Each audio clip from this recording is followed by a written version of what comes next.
Hello everyone.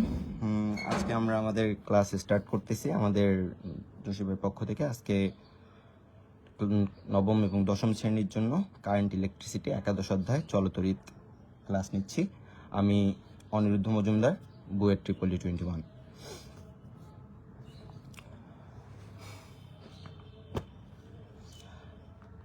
আমাদের শুরুর দিকের হয়তো অনেক যান্ত্রিক ত্রুটির কারণে অনেক ধরনের অসুবিধা হয়ে থাকতেছে। এই বিষয়গুলো আমরা খুব দ্রুত সমাধান করে ফেলবো। আর আমরা একটু মনোযোগ দেওয়ার চেষ্টা করি। আমরা আমাদের পরবর্তী সিলেবাসে এবং আমাদের এসএসসিতে গুরুত্বপূর্ণ যে টপিকসগুলো আছে সেই বিষয়গুলো নিয়ে আলোচনা করব এবং আমরা খুবই স্বল্প একটা ক্যাটাগরির মধ্যে দিয়ে যে আমরা পুরো বিষয়টিকে কাভার দেওয়ার চেষ্টা করব। তো সবাই একটু অ্যাটেনশন দেই।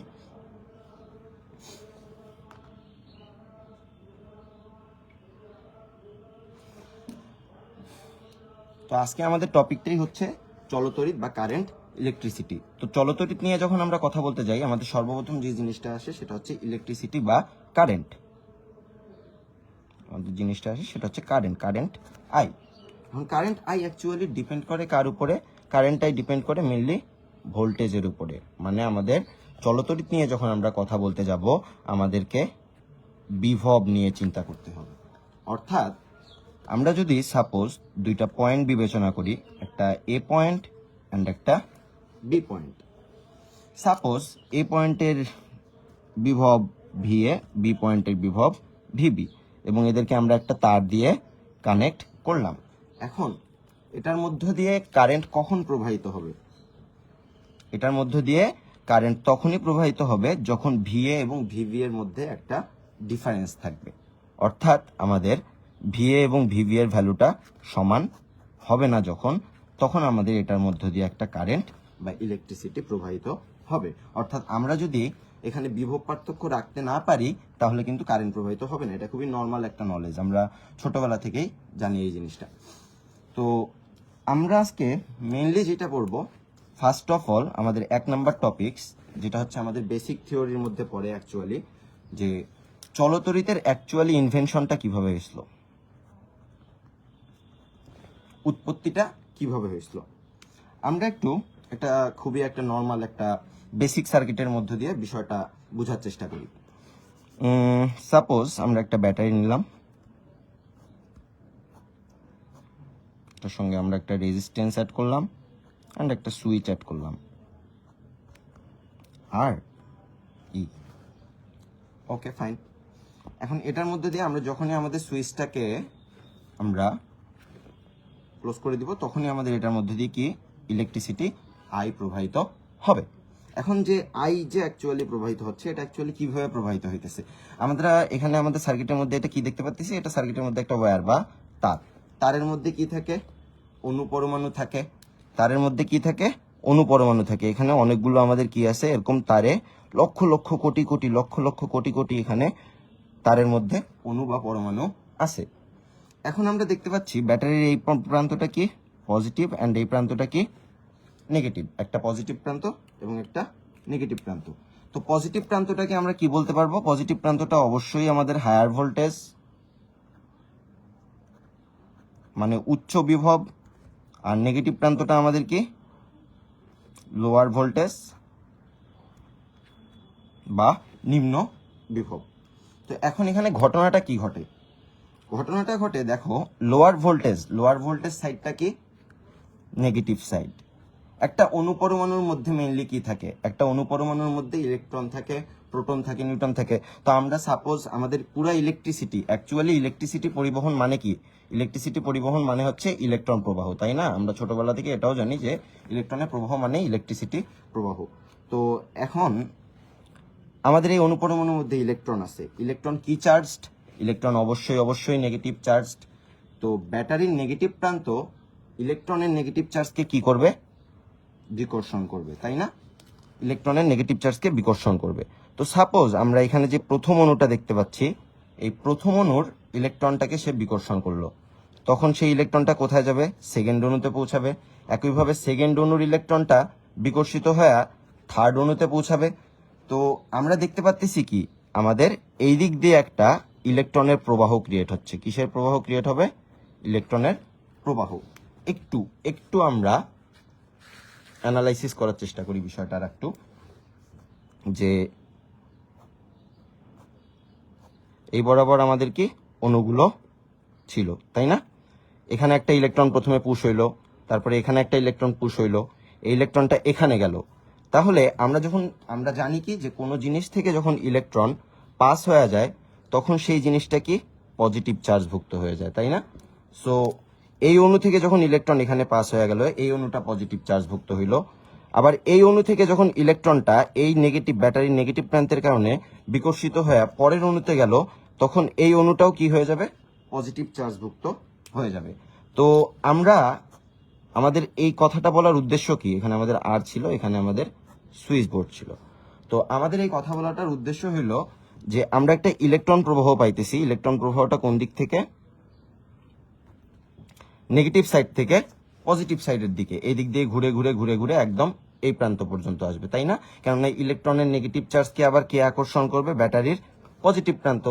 তাহলে ইলেকট্রনটা যাচ্ছে অ্যাকচুয়ালি কোন দিক থেকে, ব্যাটারির নেগেটিভ প্রান্ত থেকে ব্যাটারির পজিটিভ প্রান্তের দিকে। দ্যাটস মিন ইলেকট্রন প্রবাহ হয় আমাদের নিম্ন বিভব থেকে উচ্চ বিভবের দিকে, অর্থাৎ লোয়ার ভোল্টেজ থেকে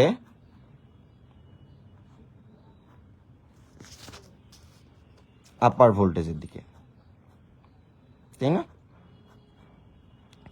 একই সাথে এই ইলেকট্রন প্রবাহের কারণে এখানে একটা নতুন চার্জ ক্রিয়েট হচ্ছে। সেই নতুন চার্জটা কি, এই পজিটিভ চার্জগুলো। প্রতিটা অণুর মধ্যে কি এরকম অসংখ্য লক্ষ লক্ষ তারের মধ্যে তো অণু আছে, এরকম অনেকগুলো কি ক্রিয়েট হবে, পজিটিভ চার্জ ক্রিয়েট হবে, তাই না? তো একটা সার্কিটে যখন কারেন্ট প্রবাহিত হচ্ছে, কারেন্ট প্রবাহ মানে কি অ্যাকচুয়ালি ইলেকট্রনের প্রবাহ। ইলেকট্রনটা প্রবাহ হচ্ছে কোন দিক থেকে, নেগেটিভ প্রান্ত থেকে পজিটিভ প্রান্তের দিকে, অর্থাৎ লোয়ার ভোল্টেজ থেকে আপার ভোল্টেজের দিকে। এবং ইলেকট্রন প্রবাহের কারণে সেখানে একটা এক্সট্রা চার্জ ক্রিয়েট হচ্ছে, সেটা হচ্ছে কি এক ধরনের পজিটিভ চার্জ। চিন্তা করো তো, এই পজিটিভ চার্জগুলো যখন সব অণুর মধ্যে ক্রিয়েট হয়ে যাবে, মানে এখান পর্যন্ত ক্রিয়েট হয়ে যাবে, মানে একবার কারেন্টটা সার্কেল করবে, তখন কি ঘটনা ঘটবে, এই পজিটিভ চার্জগুলোকে ব্যাটারির কি পজিটিভ প্রান্তটা বিকর্ষণ করবে। ব্যাটারির পজিটিভ প্রান্তটা এই পজিটিভ চার্জগুলোকে এইদিকে বিকর্ষণ করবে, এইদিকে পাঠাই দিবে, তাই না? তাহলে আমরা বলতে পারবো কি যে আমাদের পজিটিভ চার্জটা অ্যাকচুয়ালি কোন দিকে যাচ্ছে, পজিটিভ চার্জটা যাচ্ছে আমাদের ব্যাটারির প্লাস থেকে ব্যাটারির মাইনাসের দিকে। অর্থাৎ বলতে পারবো যে আপার ভোল্টেজ থেকে লোয়ারের দিকে। অর্থাৎ আমরা কি বলতে পারতেছি, আমাদের নেগেটিভ ইলেকট্রনের প্রবাহ হয় কোন দিক থেকে, যে লোয়ার ভোল্টেজ থেকে আপার ভোল্টেজের দিকে, এবং ইলেকট্রন প্রবাহের কারণে উৎপন্ন পজিটিভ চার্জের প্রবাহ হয় কোন দিক থেকে, আপার ভোল্টেজ থেকে লোয়ার ভোল্টেজের দিকে।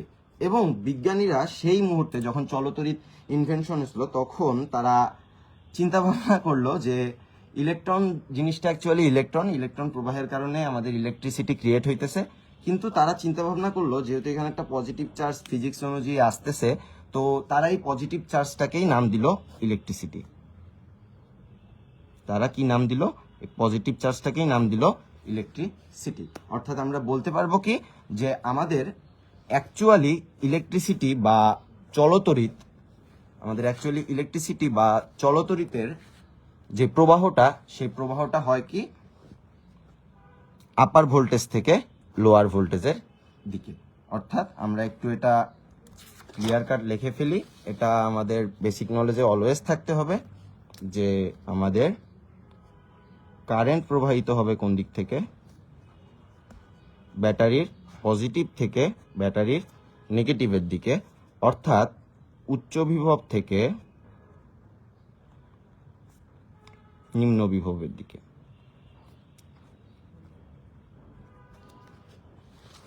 এবং একটা সার্কিটের মধ্যে ইলেকট্রনের প্রবাহটা হয় কোন দিক থেকে, ইলেকট্রনের প্রবাহটা হয় ব্যাটারির নেগেটিভ সাইড থেকে পজিটিভ সাইডের দিকে, অর্থাৎ লোয়ার ভোল্টেজ থেকে আপার ভোল্টেজের দিকে।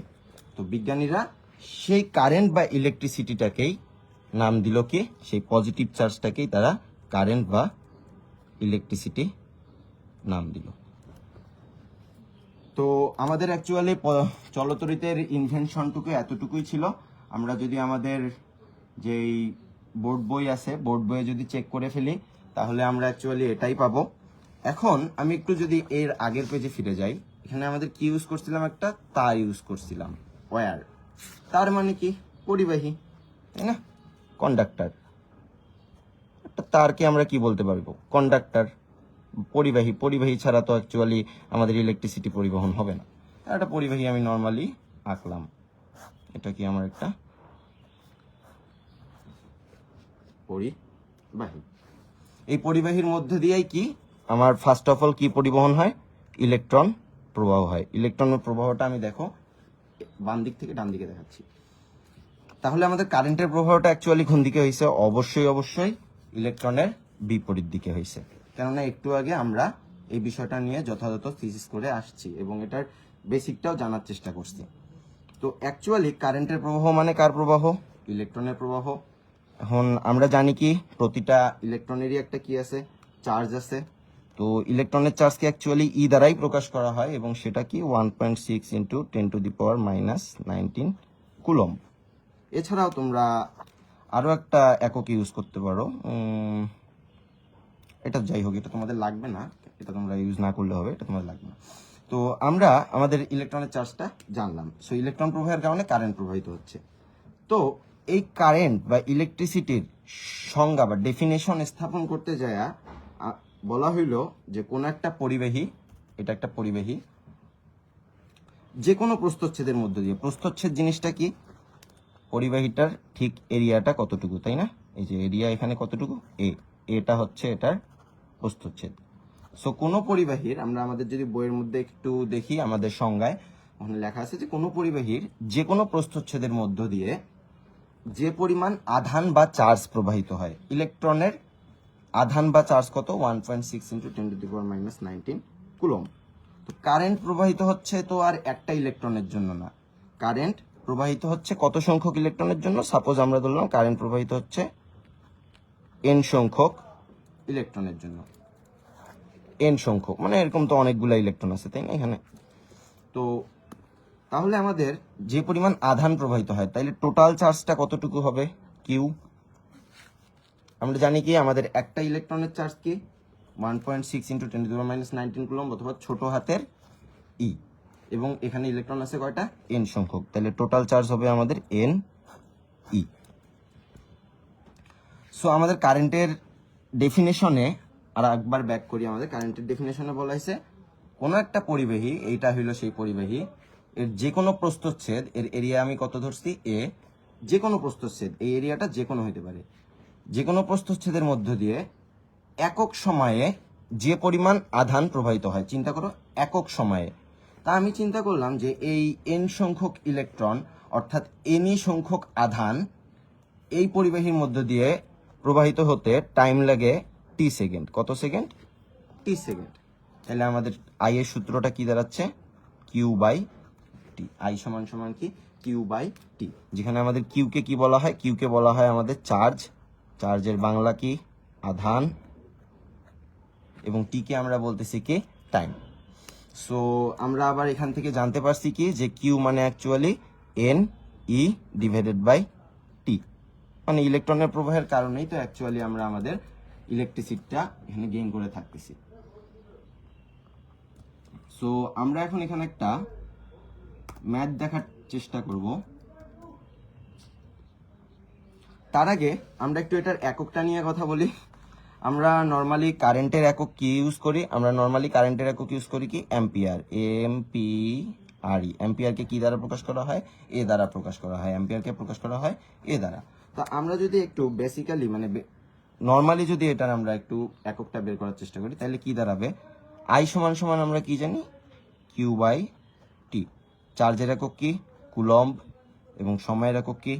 সেকেন্ড। তাইলে আমাদের এককটা দাঁড়াচ্ছে কি? কারেন্টের একক দাঁড়াচ্ছে কুলম্ব পার সেকেন্ড। এই কুলম্ব পার সেকেন্ডকেই আমরা মেইনলি বলে থাকতেছি অ্যাম্পিয়ার। এই কুলম্ব পার সেকেন্ডকেই আমরা বলে থাকতেছি কেননা বিজ্ঞানী অ্যাম্পিয়ার এটা আবিষ্কার করছে। সো আমরা বলতে পারতেছি কি যে 1 coulomb per second is equal two 1 ampere, not mandatory, এগুলো আমরা সবাই জানি। তারপরে আমরা চলতরিতের উৎপত্তি স্থল পড়ে ফেলেছি, মানে কিভাবে ক্রিয়েট হয়েছিল।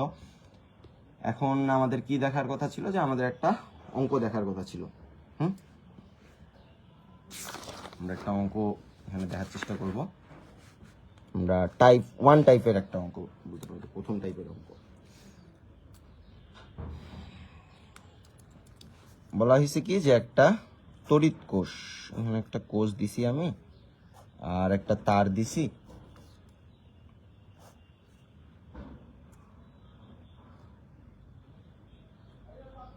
যাই হোক, এটার মধ্যে দিয়ে কোনো ধরনের রেজিস্ট্যান্স অ্যাকচুয়ালি দেওয়া হয়নি। বলা হয়েছে যে ইলেকট্রন ডান দিক থেকে বাম দিকে প্রবাহিত হচ্ছে।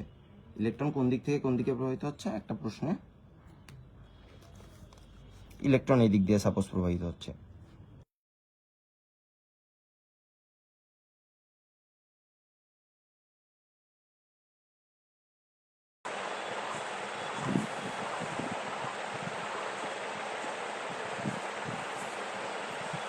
হ্যালো, আমরা আমাদের সেকেন্ড লেভার লাইভে চলে আসছি আবার।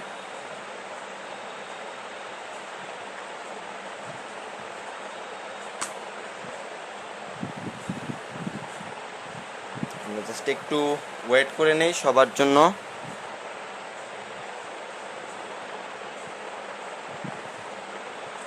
আসলে কি প্রবলেম হয়েছিল আমি নিজেও জানি না, আমার এখানে নেটওয়ার্ক প্রবলেম হয়েছিল কিনা ডিভাইস প্রবলেমও হওয়ার কথা না। আমরা ধীরে সুস্থে একটু পড়ি, ঠিক আছে, প্যারা খাবো না, ওয়েট করে নেই সবার জন্য।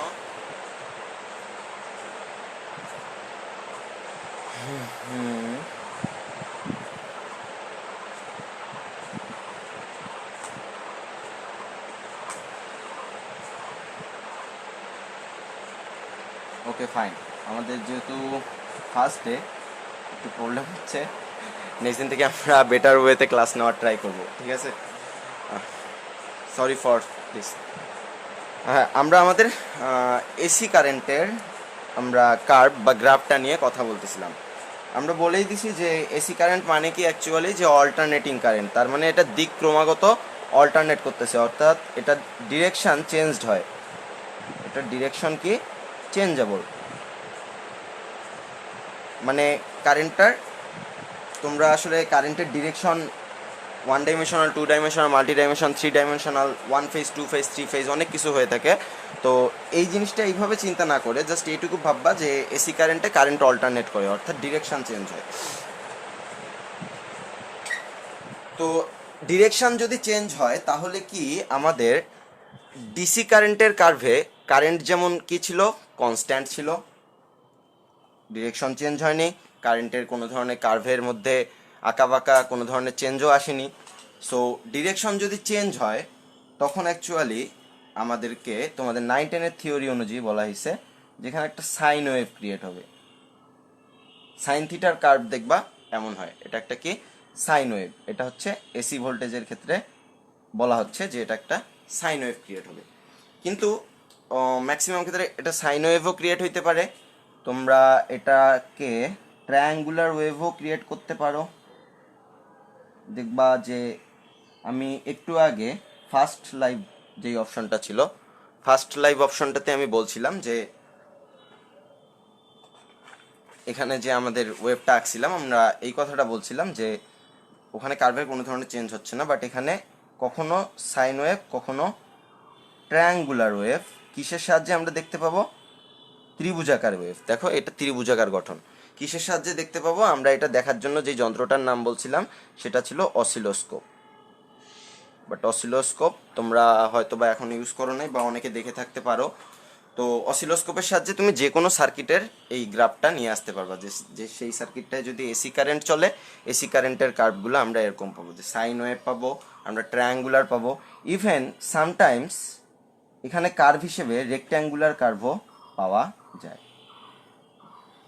এটাকে বলা হচ্ছে কি কার্ভ, রেক্ট্যাঙ্গুলার কার্ভ বা রেক্ট্যাঙ্গুলার পালস, এই কার্ভটার নাম হচ্ছে রেক্ট্যাঙ্গুলার পালস। আচ্ছা যাই হোক, এখানে এই এক্সট্রা কথাগুলো আমি এমনি বলতেছি, আমি জাস্ট কার্ভের একটা ডেরিভেশন দেখাইলাম তোমাদেরকে, বাট এটা বলার উদ্দেশ্য হচ্ছে এটাই যে আমরা এসি কারেন্টের কার্ভ আঁকতেছিলাম। এসি কারেন্ট মানে হচ্ছে অল্টারনেটিং কারেন্ট, এটার দিক ক্রমাগত চেঞ্জ হইতেছে, ডিরেকশন চেঞ্জেবল, যার কারণে এটার কার্ভের মধ্যে আমরা কোনো কনস্ট্যান্ট কার্ভ পাচ্ছি না। আমরা কখনো ট্রায়াঙ্গুলার পাইতেছি, কখনো সাইনোসাইডাল পাইতেছি, বা কখনো রেক্ট্যাঙ্গুলার অর্থাৎ চতুর্ভুজাকার কার্ভ বা লেখচিত্র পাচ্ছি। অর্থাৎ এটা লেখচিত্রে পরিবর্তন দেখেই বোঝা যাচ্ছে যে কখনো আপ কখনো ডাউন। দেখো এইদিকে যখন আসতেছে এখানে এটার কি বিস্তার, এগুলো বিস্তার না, আমরা তো বিস্তার পড়ছি তরঙ্গ অধ্যায়ে। বিস্তারের ইংলিশ কি? অ্যাম্পলিটিউড। তো এখানে যে অ্যাম্পলিটিউড আপ, এখানে কি ডাউন হয়ে যাচ্ছে, অর্থাৎ এটা ডিরেকশন একবার উপরে একবার নিচে যাচ্ছে। তার মানে আমরা বলতে পারি যে এটাই অ্যাকচুয়ালি আমাদের এসি কারেন্টের কার্ভকে বিলং করতেছে। That's all. অনেক বেশি কথা বলে ফেললাম এই বিষয়গুলো নিয়ে, হয়তো অনেকেই বোরিং হয়ে গেছে বিষয়গুলো দেখতে দেখতে। তার মধ্যে আমাদের ক্লাস টাইমে কিছুটা ব্যাঘাত ঘটছিল, তো আমরা এখন একটু ব্যাক করার চেষ্টা করি পুনরায় ধীরে ধীরে বিষয়গুলোর মধ্যে। সবাই ধীরে ধীরে সংযোগ হয়ে যাক। এখন বর্তনীতে তোমরা দুই ধরনের সংযোগ হয়, একটা শ্রেণী সংযোগ, সমান্তরাল সংযোগ, এগুলো জানো। আমি এই বিষয়টা নিয়ে একটু পরে কথা বলবো। তো আমরা আমাদের সেকেন্ড টপিক্সে ফিরে যাই। সেকেন্ড টপিক্সটা হচ্ছে আমাদের ওহমের সূত্র। এখান থেকে আমরা মেনলি ভালো ভালো ম্যাথ দেখা শুরু করব, যেই ম্যাথের জন্যই তো পোলাপান প্যারা খাও না। থিওরি পড়তে হবে ফিজিক্সের ক্ষেত্রে, মেইন জিনিসই হচ্ছে থিওরি না পড়লে কিছু হবে না। ম্যাথ এমনিই হয়ে যাবে প্র্যাকটিস করতে করতে। তো এখান থেকে আমরা ম্যাথের কিছু ট্রিক্সও দেখবো, চলতরিতের সুন্দর সুন্দর কিছু ট্রিক্স দেখবো, আর হলো একটু বেসিক জিনিসটা একটু ভালোভাবে নিজের মধ্যে নেওয়ার ট্রাই করব। তো ওহমের সূত্রে বলা হয়েছে যে আমাদেরকে একটা পরিবাহী তার দেওয়া হয়েছে। পরিবাহী তার কোনটা? সাপোজ এইটাই হইলো আমাদের পরিবাহী তারটা। পরিবাহী তারের কয়টা প্রান্ত এখানে আমরা দেখতে পাচ্ছি? দুইটা প্রান্ত। এইটা একটা প্রান্ত, এইটা একটা প্রান্ত। এই প্রান্তের নাম দিলাম এ, এই প্রান্তের নাম দিলাম আমি কি? বি। সো এ প্রান্তের ভোল্টেজ ভিএ বা বিভব ভিএ, বি প্রান্তের ভোল্টেজ বা বিভব ভিবি। এখন এটার মধ্য দিয়ে কারেন্ট কখন প্রবাহিত হবে? আমরা একদম অধ্যায়ের শুরুতে বলছি, যখন ভোল্টেজের মধ্যে একটা ডিফারেন্স থাকবে, দুই প্রান্তের ভোল্টেজের মধ্যে ডিফারেন্স থাকবে, অর্থাৎ দুই প্রান্তের ভোল্টেজ কি হওয়া যাবে না? ইকুয়াল হওয়া যাবে না। ইকুয়াল না হলেই আমরা শুধুমাত্র এটার মধ্য দিয়ে একটা প্রবাহিত কারেন্ট পাবো। সে কারেন্টটা কি? আমাদের আই, তাই না? তো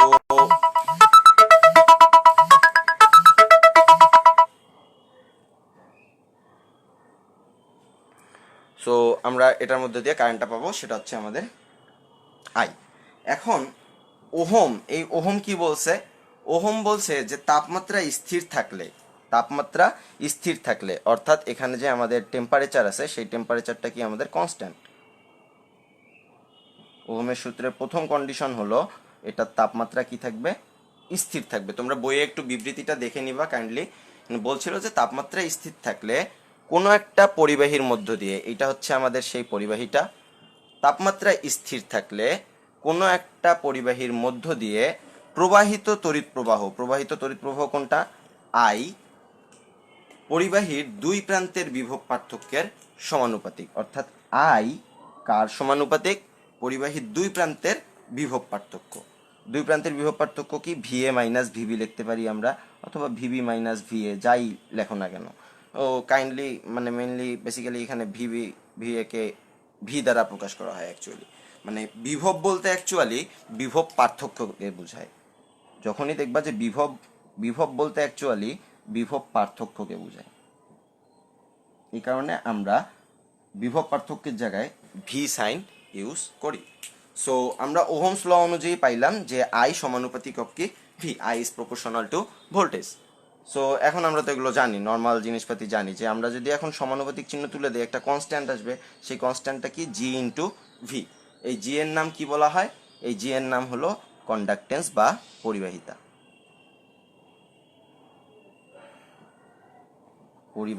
বা কন্ডাক্টেন্স। এই জি নিয়ে আমাদের আলাদাভাবে একটু পড়াশোনা করতে হবে, তাই না?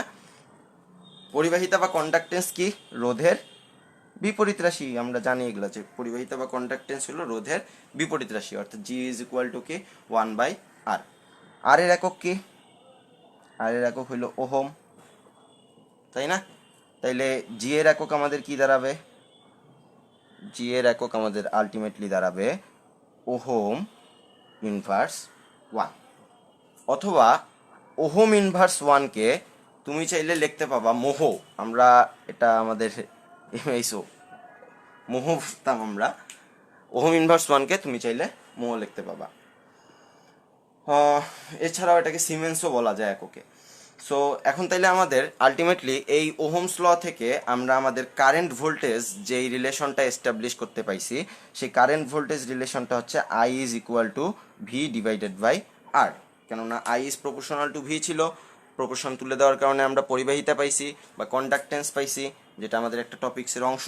তারপরে সেখান থেকে আমরা ফাইনালি যে রিলেশনটা পাইছি এটা হচ্ছে I is proportion is equal to of V by R. আমরা এই থিওরিগুলো একটু ভালোভাবে জানার চেষ্টা করবো, এগুলো থেকে ম্যাথটা আসে কিছু কিছু টাইম। তো এখন আমরা আমাদের ভোল্টেজ জানলাম, যে ভোল্টেজ বা বিভব পার্থক্যকে আমরা প্রকাশ করি কি দ্বারা? ভি দ্বারা। সো এখন একটু একটা সার্কিট আঁকি, নর্মাল একটা বেসিক সার্কিট আঁকবো। এটা হচ্ছে আমাদের সার্কিটের সেল, ভোল্টেজের নাম দিলাম আমরা কি? ই। ভোল্টেজ সার্কিট যেই সেলটা ইউজ করতেছি, সেলের ভোল্টেজ আমাদের কি? ই। এখন আমরা এটার মধ্য দিয়ে একটা রেজিস্ট্যান্স দিলাম তারের আর। আমরা আমাদের সার্কিট ক্লোজ করে দিলাম। আমরা জানি প্রতিটা সেল, এখানে কি এটা একটা সেল ইউজ হয়েছে, এখানে কি হয়েছে? তার ইউজ হয়েছে। তারের ইংলিশ কি? ওয়্যার ইউজ হয়েছে। ওয়্যারের একটা নিজস্ব রেজিস্ট্যান্স থাকে, সেই রেজিস্ট্যান্সকে আমরা কি দ্বারা প্রকাশ করছি? আর। তাহলে সেলেরও একটা রেজিস্ট্যান্স থাকবে, সেলের রেজিস্ট্যান্সকে আমরা কি বলি? ইন্টারনাল রেজিস্ট্যান্স বা কি? অভ্যন্তরীণ রোধ। তোমরা ছোটবেলা থেকেই পড়ছো ইন্টারনাল রেজিস্ট্যান্স বা অভ্যন্তরীণ রোধ। অভ্যন্তরীণ রোধকে প্রকাশ করা হয় কি দ্বারা? ছোট হাতের আর দ্বারা, ছোট হাতের আর দ্বারা। তো এখন সাপোজ আমি এখানে একটা সুইচ বোর্ড দিলাম, সরি এখানে একটা সুইচ আমি এখানে লাগাইছি। সো আমি যখন সুইচটাকে ক্লোজ করে দিব, তখন আমার ওপেন থাকা অবস্থায় তো এখানে কোনো ধরনের ইলেকট্রিসিটি প্রবাহিত হচ্ছে না। সুইচ ক্লোজ করে দেওয়ার সাথে সাথে এখানে আমাদের আই পরিমাণ কারেন্ট প্রবাহিত হবে। তো একটু জেনারেল নলেজ দিয়ে বলি, এই আই কারেন্টটা কার জন্য ক্রিয়েট হচ্ছে? এই ই সেলের জন্য ক্রিয়েট হচ্ছে আই কারেন্ট, ই সেলের জন্য ক্রিয়েট হচ্ছে। অর্থাৎ এখন আমি তোমাকে এই যে ই পরিমাণ অংশ একটা সেল দিছি, আমি তোমাকে সাপোজ 10 টাকা দিছি। তুমি বাজারে গেছো, তুমি 5 টাকার কলম কিনছো, তুমি 5 টাকার পেন্সিল কিনছো। অর্থাৎ তুমি টাকাটা কয়টা জায়গায় ব্যয় করছো? কলম কিনতে ব্যয় করছো, পেন্সিল কিনতে ব্যয় করছো। অর্থাৎ তুমি 2 জায়গায় টাকা ড্রপ করছো। একবার কলম কিনতে 5 টাকা ড্রপ করছো, আর একবার পেন্সিল কিনতে 5 টাকা ড্রপ করছো, তাই না? নেট মনে হয় একটু স্লো, ঠিক হয়ে গেছে ইনশাল্লাহ। হ্যাঁ, আমি কি বললাম যে তোমাকে 10 টাকা দিছিলাম, তুমি বাজারে গেছো, একবার কলম কিনতে 5 টাকা ড্রপ করছো, একবার পেন্সিল কিনতে 5 টাকা ড্রপ করছো। তো আমি একইভাবে তোমাকে একটা ব্যাটারি দিছিলাম, ব্যাটারির পরিমাণ, ব্যাটারির ভোল্টেজের পরিমাণ দিছিলাম ই। এই ই ভোল্টেজটা তুমি কোন কোন জায়গায় ব্যয় করবা বা কোন কোন জায়গায় ড্রপ করবা? তুমি ফার্স্ট অফ অল যেই জায়গাটা ড্রপ করবা সেটা হচ্ছে এই আর রেজিস্ট্যান্সের এখানে ড্রপ করবা। কি পরিমাণ কারেন্ট যাচ্ছে? ছোট হাতের আই দিছি, তো এটা বড় হাতের আই দেই, তোমাদের বইয়ে বড় হাতের আই ইউজ করা হয়েছে। তো আমরা আই মানে অ্যাকচুয়ালি কি জানি? ভি বাই আর। তো তুমি বাজারে টাকা নিয়ে গেছলা, তাই কি ড্রপ করছিলা? টাকা ড্রপ করছিলা। তুমি এবার কি নিয়ে যাচ্ছ? কোষ নিয়ে যাচ্ছ। কোষের কি নিয়ে যাচ্ছ? ই পরিমাণ বিভব বা ভোল্টেজ নিয়ে যাচ্ছ। তাহলে তুমি এখানে কি ড্রপ করবা? এখানে নিশ্চয়ই তুমি আর এর এখানে কি ড্রপ করবা? ভোল্টেজ ড্রপ করবা। আর এর এখানে তুমি কি ড্রপ করবা? Voltage drop. সো আর এ ভোল্টেজ ড্রপটা কত হবে? কারেন্ট আই ইন্টু কি? আর। শুধু কি আর এই ভোল্টেজ ড্রপ হবে? না, কারেন্ট যখন এইভাবে ব্যাক করতে থাকবে, মানে সার্কেলে ঘুরতে থাকবে, তখন আমাদের সেলের মধ্যে যে নিজস্ব ইন্টারনাল রেজিস্ট্যান্স আছে, ওখানেও কিছু পরিমাণ ভোল্টেজ ড্রপ হবে। ওই ভোল্টেজের নাম আমরা দেই হারানো ভোল্টেজ। সো আমাদের হারানো ভোল্টেজ অথবা ওই ভোল্টেজের নাম আমরা বলি নষ্ট ভোল্ট। নষ্ট ভোল্টকে আমরা প্রকাশ করি ভি ড্যাশ দ্বারা। ভি ড্যাশ সমান সমান তাইলে আমাদের কি দাঁড়াবে, আই ইন্টু, এবার আমাদের রেজিস্ট্যান্স কত, ছোট হাতের আর, আই ইন্টু ছোট হাতের আর। তাহলে আমাদের টোটাল ইটা কয়টা জায়গায় ডিভাইড হয়েছে, দুইটা জায়গায় ডিভাইড হয়েছে। একটা এই বড় হাতের আর এর জায়গায়, অর্থাৎ এক্সটার্নাল রেজিস্ট্যান্সের জায়গায় বা বহির্গত যেই রোডটা ছিল সেটার জায়গায়, আর একটা ইন্টারনাল রেজিস্ট্যান্স ছোট হাতের আর এর জায়গায়। সো ই সমান সমান পাচ্ছি আমরা ভি প্লাস ভি ড্যাশ, অর্থাৎ আই আর প্লাস আই আর, অর্থাৎ আই কমন নিলে আর প্লাস আর, অর্থাৎ আই সমান সমান আমরা কি পাচ্ছি, E divided by R plus R. এটা হচ্ছে আমাদের কারেন্টের ইকুয়েশন। আমরা নর্মালি কারেন্টের ইকুয়েশন পাইছিলাম কি, ভি ডিভাইডেড বাই আর। এখানেও ভি ডিভাইডেড বাই আরই অ্যাকচুয়ালি, বাট এখানে আমাদের একটা নতুন রেজিস্ট্যান্স অ্যাড হচ্ছে, সেটা হচ্ছে রেজিস্ট্যান্স অফ দি সেল বা ইন্টারনাল রেজিস্ট্যান্স।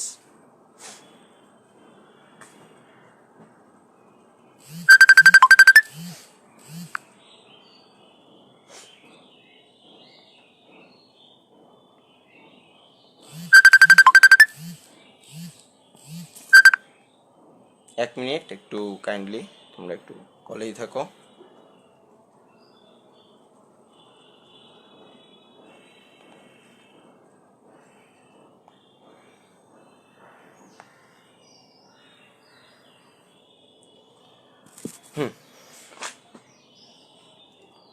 সো আমরা এখন ব্যাক করব তড়িৎ পরিবাহিতাতে। পরিবাহিতা বা কন্ডাক্টেন্স পড়ছি, রোধ। আমাদের কারেন্ট নিয়ে কথা হয়েছে, ভোল্টেজ নিয়ে কথা হয়েছে, এভরিথিং নিয়ে কথা হয়েছে। আমরা এখন যে জিনিসটা নিয়ে কথা বলবো সেটা হচ্ছে রেজিস্ট্যান্স বা রোধ। এখানে কিছু মজার মজার জিনিস আছে। আমাদেরকে যদি একটা পরিবাহী দেওয়া হয়, সাপোজ এইটা আমাদেরকে একটা পরিবাহী, যেই পরিবাহীর দৈর্ঘ্য কতটুকু, দৈর্ঘ্য হইল এল। পরিবাহীর প্রস্থচ্ছেদের ক্ষেত্রফল কতটুকু, প্রস্থচ্ছেদের ক্ষেত্রফল হলো এ। সো পরিবাহীর এল কি, দৈর্ঘ্য, আর এ কি, ক্ষেত্রফল, তাই তো? শোনা যাচ্ছে তো?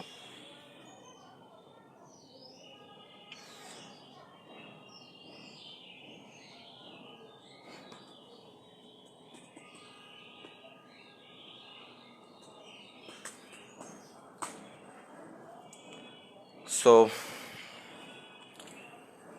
এখন আমাদের এটা তো পরিবাহী বা কন্ডাক্টর বা তার, আমরা যে সার্কিটের মধ্যে যেই তারটা ইউজ করব সেই কন্ডাক্টর।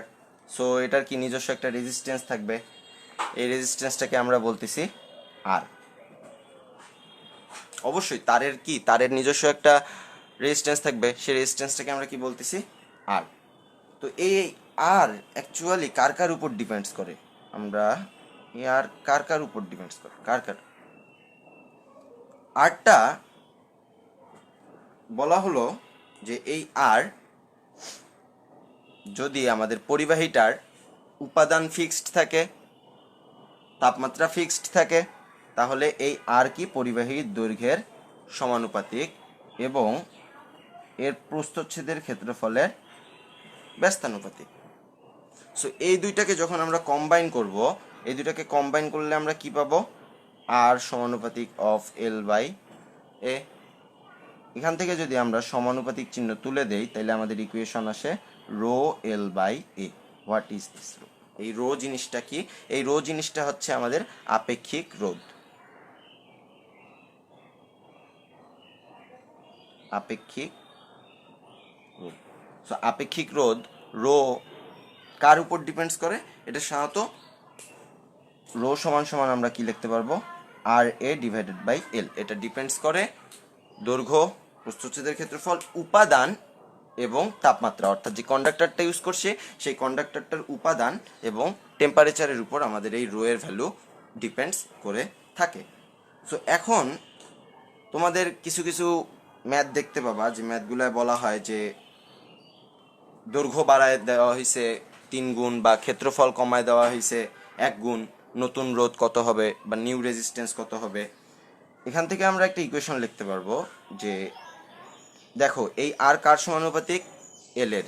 কার ব্যস্তানুপাতিক, এ এর, অর্থাৎ বস্তুচ্ছেদের ক্ষেত্রফলের। সো আমরা যখন এভাবে লিখবো R1/R2, একটু ইকুয়েশন গ্রাউন্ড করার চেষ্টা করতেছি। R1/R2, R1 R2 কি জিনিস ম্যাথ দেখলেই বুঝতে পাবা। R1/R2 লিখলে R1 এর জন্য এল কি সমানুপাতিক, তাহলে L1/L2। আবার আর এর জন্য এ কি ব্যস্তানুপাতিক, তাহলে এখান থেকে আমরা কি লিখতে পারবো, ব্যস্তানুপাতিক যেহেতু উপরে R1 থাকলে তাইলে উপরে হবে কি A2 আর নিচে হবে কি A1, তাই না?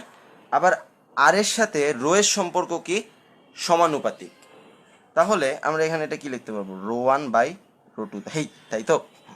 কিন্তু এই ইকুয়েশন তখনই গ্রাউন্ড হবে যখন আমাদের এই ρ1/ρ2 একই উপাদানের হবে। এই পুরো ইকুয়েশনটা আমরা তখন ইউজ করতে পারবো ρ1/ρ2 একই উপাদানের হবে। যদি একই উপাদানের হয় তাহলে ρ1 আর ρ2-র ভ্যালু কি অ্যাকচুয়ালি সেম হবে। উপাদান সেম হইলে আমাদের রো এর আপেক্ষিক রোধের ভ্যালুও সেম হবে। তো ওইটা বিষয় না, আমরা এখান থেকে ইকুয়েশন একটা দাঁড় করাইতে পারছি যে R1/R2 সমান সমান L1/L2 ইন্টু কি A2/A1, দ্যাটস অল। এখন আমরা কিছু অঙ্ক দেখব।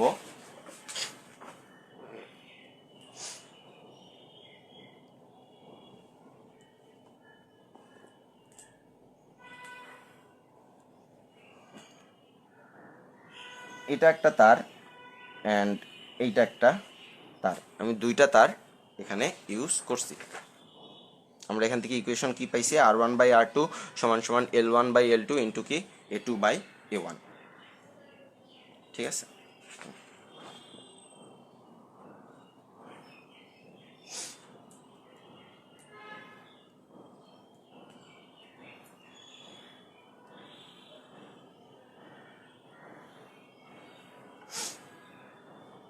সো অঙ্কটাতে বলা হয়েছে যে এটার দৈর্ঘ্য L1, এটার দৈর্ঘ্য L2, এটার ব্যাস, ব্যাস মিন্স এই পুরা এরিনা, এই পুরা এই লাইনটা, এটার ব্যাস D1, এটার ব্যাস D2, অ্যান্ড এটার আপেক্ষিক রোধ ρ1, এটার আপেক্ষিক রোধ ρ2। এবং প্রশ্নে বলে দেওয়া হয়েছে যে এদের প্রত্যেকের অনুপাত হাফ, অর্থাৎ L1/L2 হাফ, তারপরে D1/D2 হাফ, তারপরে ρ1/ρ2 কত হাফ, অনুপাত প্রশ্নে দেওয়া আছে। এখন বলছে যে এই তারের রেজিস্ট্যান্স হলো R1, এই তারের রেজিস্ট্যান্স কি R2। R1 এর ভ্যালু দেওয়া আছে কত, আমার R1 এর ভ্যালু দেওয়া আছে 10 ওহম। তাইলে আমাকে প্রশ্নে বলছে R2 কত।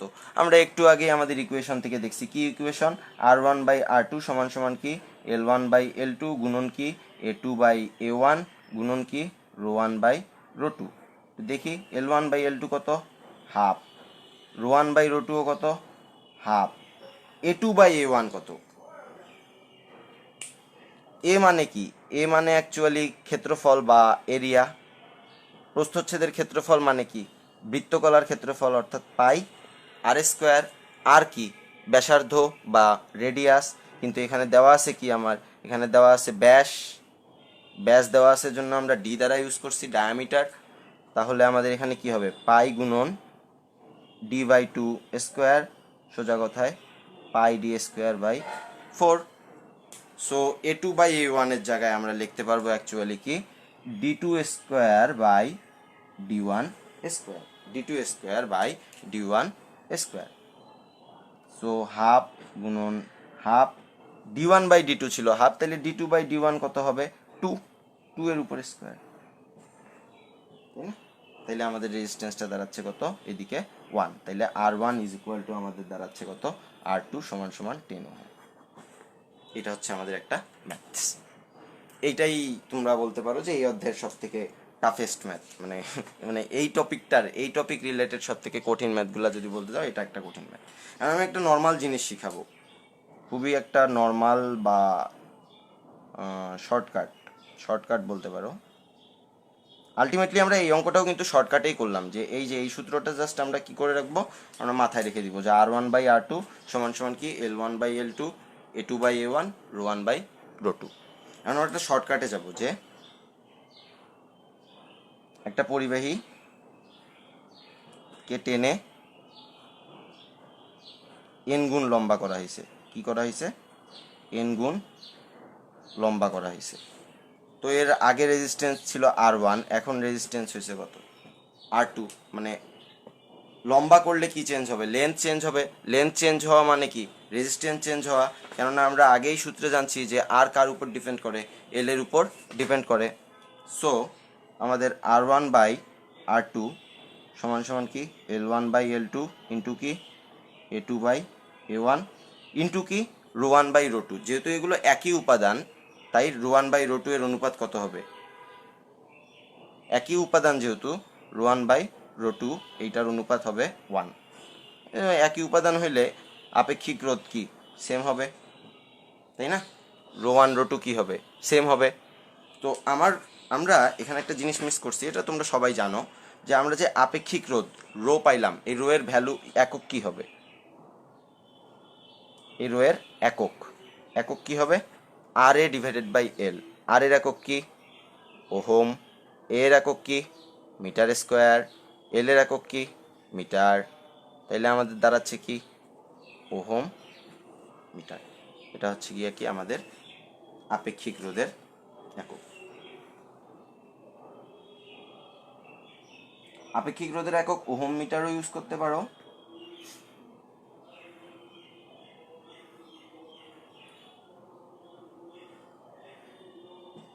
ঠিক আছে। এখন এখানে আমার একটা প্রশ্ন আছে, যে আমি কি বলছি এবার, যে একটা তারকে টেনে এন গুণ লম্বা করা হয়েছে। আমাদের সূত্র কি? R1/R2 L1/L2 A2/A1 ইন্টু কি ρ1/ρ2। তারকে টেনে এন গুণ লম্বা করা হয়েছে।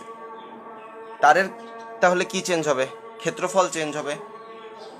এটার ক্ষেত্রফল ছিল A1, যেহেতু টেনে এন গুণ লম্বা করা হয়েছে, তাহলে ক্ষেত্রফল চেঞ্জ হয়ে কি হয়ে গেছে?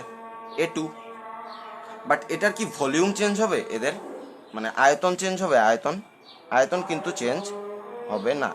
আয়তন কখনোই চেঞ্জ হবে না, কেননা এটা যতটুক এলিমেন্টস দিয়ে গঠিত, এটা যদি 5 গ্রাম দিয়ে গঠিত হয়, এটাও 5 গ্রাম দিয়েই গঠিত হয়েছে। তার মানে এটার আয়তনের কোনো ধরনের চেঞ্জ হবে না। সো আয়তন যেহেতু চেঞ্জ হবে না, আয়তন মানে কি? ক্ষেত্রফল ইন্টু কি উচ্চতা বা দৈর্ঘ্য A ইন্টু L। তাহলে প্রথমটার জন্য আমরা কি লিখতে পারবো? A1 L1, এবং পরেরটার জন্য ক্ষেত্রফল আয়তন কি লিখতে পারবো? A2 into L2। কেন দুইটাকে সমান লিখলাম? কেননা এই দুইটা পরিবাহীর কারো আয়তনের চেঞ্জ হচ্ছে না। তাইলে আমরা A1/A2 এর অনুপাত কি পাবো? A1/A2 এর অনুপাত পাবো আমরা L2/L1।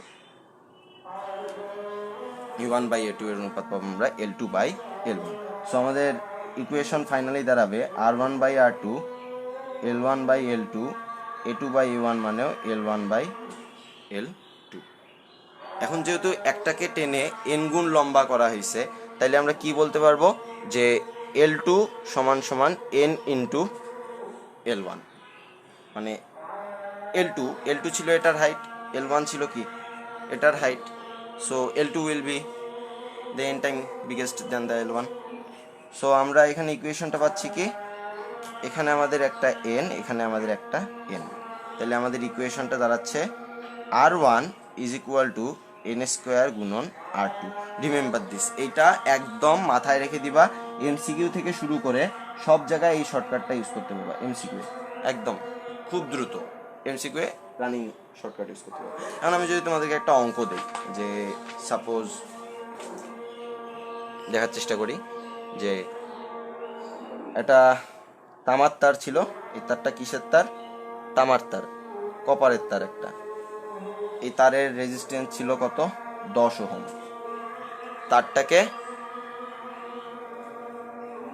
তারটাকে টেনে 3 গুণ লম্বা করা হয়েছে। কত গুণ লম্বা করা হয়েছে? 3 গুণ। তার মানে এন এর ভ্যালু কত? 3। তাহলে নতুন রেজিস্ট্যান্স কত? তুমি তো জানো ডিরেক্ট, R2 সমান সমান কি? n square into R1। n square কত? 3 স্কোয়ার। R1 কত? 10। তাইলে আমার অ্যান্সার কত? 90 ওহম। ঠিক আছে, ডিরেক্ট। সো আমরা এই শর্টকাটটাকে ইউজ করতে পারবো এখানে।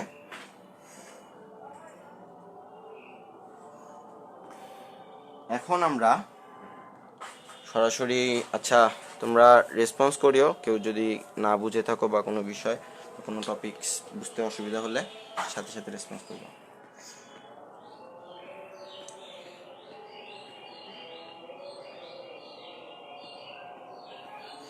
এখন আমরা মেইনলি পড়বো যে আমরা সার্কিট বিল্ডিং পড়বো। সার্কিট বিল্ডিংয়ে আমাদের কি আছে?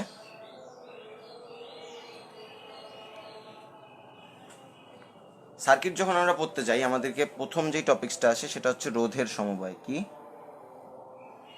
রোধের সমবায়। রোধের সমবায় কয় প্রকার পড়ছিলাম আমরা? দুই। একটা হচ্ছে কি শ্রেণী, আর একটা কি সমান্তরাল, তাই তো? সমান্তরালে ইকুইভ্যালেন্ট রেজিস্ট্যান্সকে প্রকাশ করা হয় আরপি দ্বারা। কেন পি? কেননা সমান্তরাল ইংলিশ কি? প্যারালাল। আর শ্রেণীতে ইউজ করা হয় আর এস দ্বারা। কেন এস? কজ শ্রেণী ইংলিশ কি? সিরিজ। এখন আমরা কিছু সার্কিট এখানে চেক করতে পারি যে সার্কিটের মধ্যে কে শ্রেণী সমান্তরালে আছে, কে সমবায়ে আছে। আর এস মানে আমরা কি লিখতে পারি? R one plus R two dot dot dot dot plus কি আর এন। এটা নিয়ে বিস্তারিত বলবো না। আবার আরপি মানে আমরা কি লিখতে পারবো? আরপি মানে আমরা লিখতে পারবো 1/R1 1/R2 plus dot dot dot dot যতগুলা রেজিস্ট্যান্স থাকবে এরকম, তার উপর কি ইনভার্সন, তাই না? সো আমরা এখানে কিছু সার্কিট দেখার চেষ্টা করব, যেই সার্কিটগুলো জানলে আমাদের মোটামুটি সব সার্কিটেই মেনলি শ্রেণী এবং সমান্তরাল সমবায় নিয়ে কোনো ধরনের প্রবলেম হবে না। আমাদের ম্যাক্সিমাম টাইম 9-10-এ এইটাই প্রবলেম হয়, ইকুইভ্যালেন্ট রেজিস্ট্যান্স বের করা নিয়ে আর ভোল্টেজ বের করা নিয়ে। প্রতিটা সার্কিটের মধ্যে হঠাৎ করে দেখা যায় যে একটা তারের মধ্যে দিয়ে বলে যে এই তারের মধ্যে ভোল্টেজ কত, এই ম্যাথগুলো নিয়ে একটু প্রবলেম হয়। আমরা এগুলো নিয়ে কিছু ছোটোখাটো ট্রিক্স শেখার চেষ্টা করব, দ্যাটস অল। এখন আমরা প্রথমে একটা সার্কিট দেখি।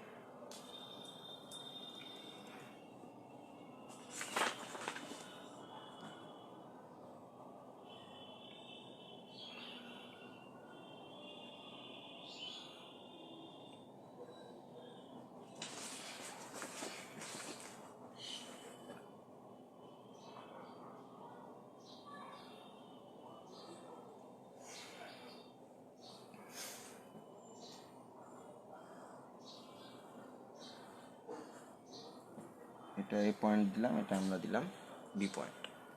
আমাদেরকে প্রশ্নে বলছে যে আর এ বি কত, আর এ বি কত। আর এ বি মানে এখানে হলো তুল্য রেজিস্ট্যান্স, বা এই এ বি পয়েন্টের সাপেক্ষে টোটাল তুল্য রোধটা কত। কত? এগুলো তো নর্মাল জিনিস, শ্রেণী সমান্তরাল আমরা বের করতে জানি না। সমান্তরাল সমবায় মানে কি? হ্যাঁ, সমান্তরাল সমবায় মানে হচ্ছে, ওকে একটু আমরা একটু 30 সেকেন্ড হোল্ড করি প্লিজ।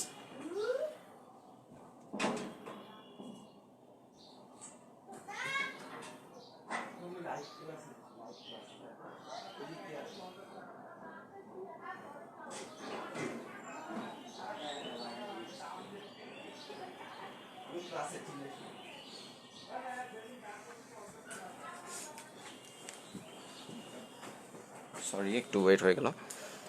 তো আমি যেটা বলতেছিলাম যে আমরা যখন সার্কিট বিল্ডিং পড়ছি, একটা শ্রেণী সমবায় মানে কি, যে এখানে একটা রেজিস্ট্যান্স থাকবে R1, এটার সাথে এখানে আরও একটা রেজিস্ট্যান্স যুক্ত থাকবে R2, মানে একটার পরে আর একটা কানেক্টেড।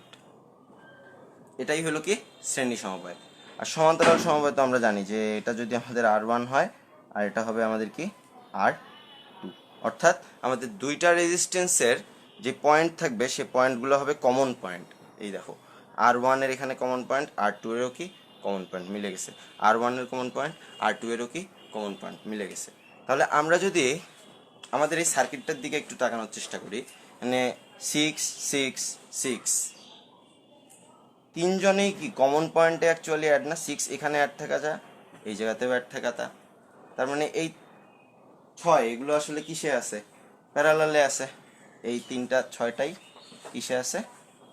প্যারালালে আছে। প্যারালালে থাকার পরে এই তিনটা যে রেজিস্ট্যান্স আছে 6 ওহমের, এটা 2 এর সাথে কিসে থাকবে? যদি আমরা ইকুয়েশনটা আঁকি, এটা তো আমাদের 2 ওহম, খুবই সোজা একটা সার্কিট। এই 3 6 মিলে এখানে আবার কি ক্রিয়েট হবে? একটা 2 ওহম ক্রিয়েট হবে। তাহলে 2 2 ইন টোটাল আমাদের রেজিস্ট্যান্স দাঁড়াবে আর এস ইজ ইকুয়াল টু কত 4। তো ইজি সার্কিটস, তাই না? অনেক ইজি সার্কিটস। এগুলো সার্কিটস আসবে না আসলে বোর্ডে, বা বোর্ডে এমন নর্মালি স্ট্যান্ডার্ড সার্কিটই দিবে। আমরা কারশফও শেখার চেষ্টা করব। তার আগে আমরা পয়েন্ট থিওরি পড়ব। পয়েন্ট থিওরি পড়ার জন্য আমাদেরকে একটা সার্কিট পড়তে হবে। সার্কিটটা একটু দেখি। সার্কিট 2, সার্কিট নম্বর 2।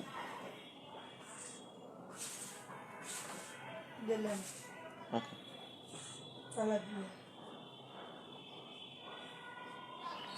সার্কিট নাম্বার 2 পড়তেছি যে এটা 4 ওহম, এটা 6 ওহম, এটা 6 ওহম দিলাম, এটাও 6 ওহম দিলাম। সার্কিটটা মেবি অনেকেই দেখছো, বিখ্যাত সার্কিট।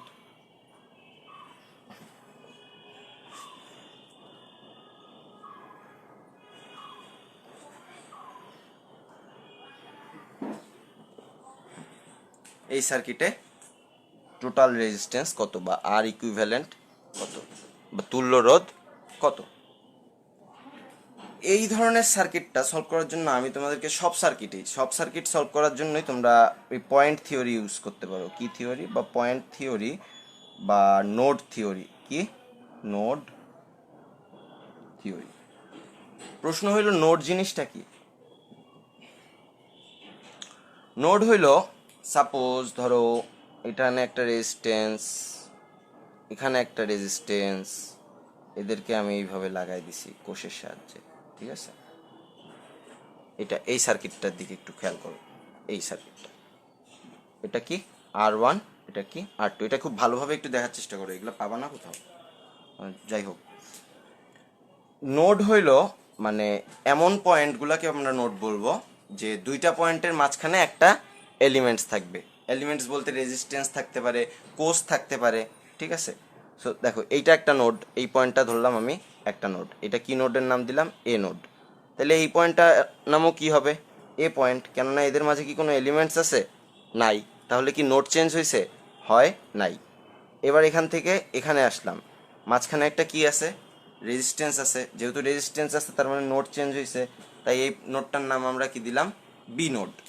আবার এখান থেকে এখানে আসছি, মাঝখানে একটা কি আছে? রেজিস্ট্যান্স আছে। তাইলে আমাদের এই নোড কি আর বি নোড থাকবে? বি নোড আর থাকবে না, এটা চেঞ্জ হয়ে কি নোড হয়ে গেছে? সি।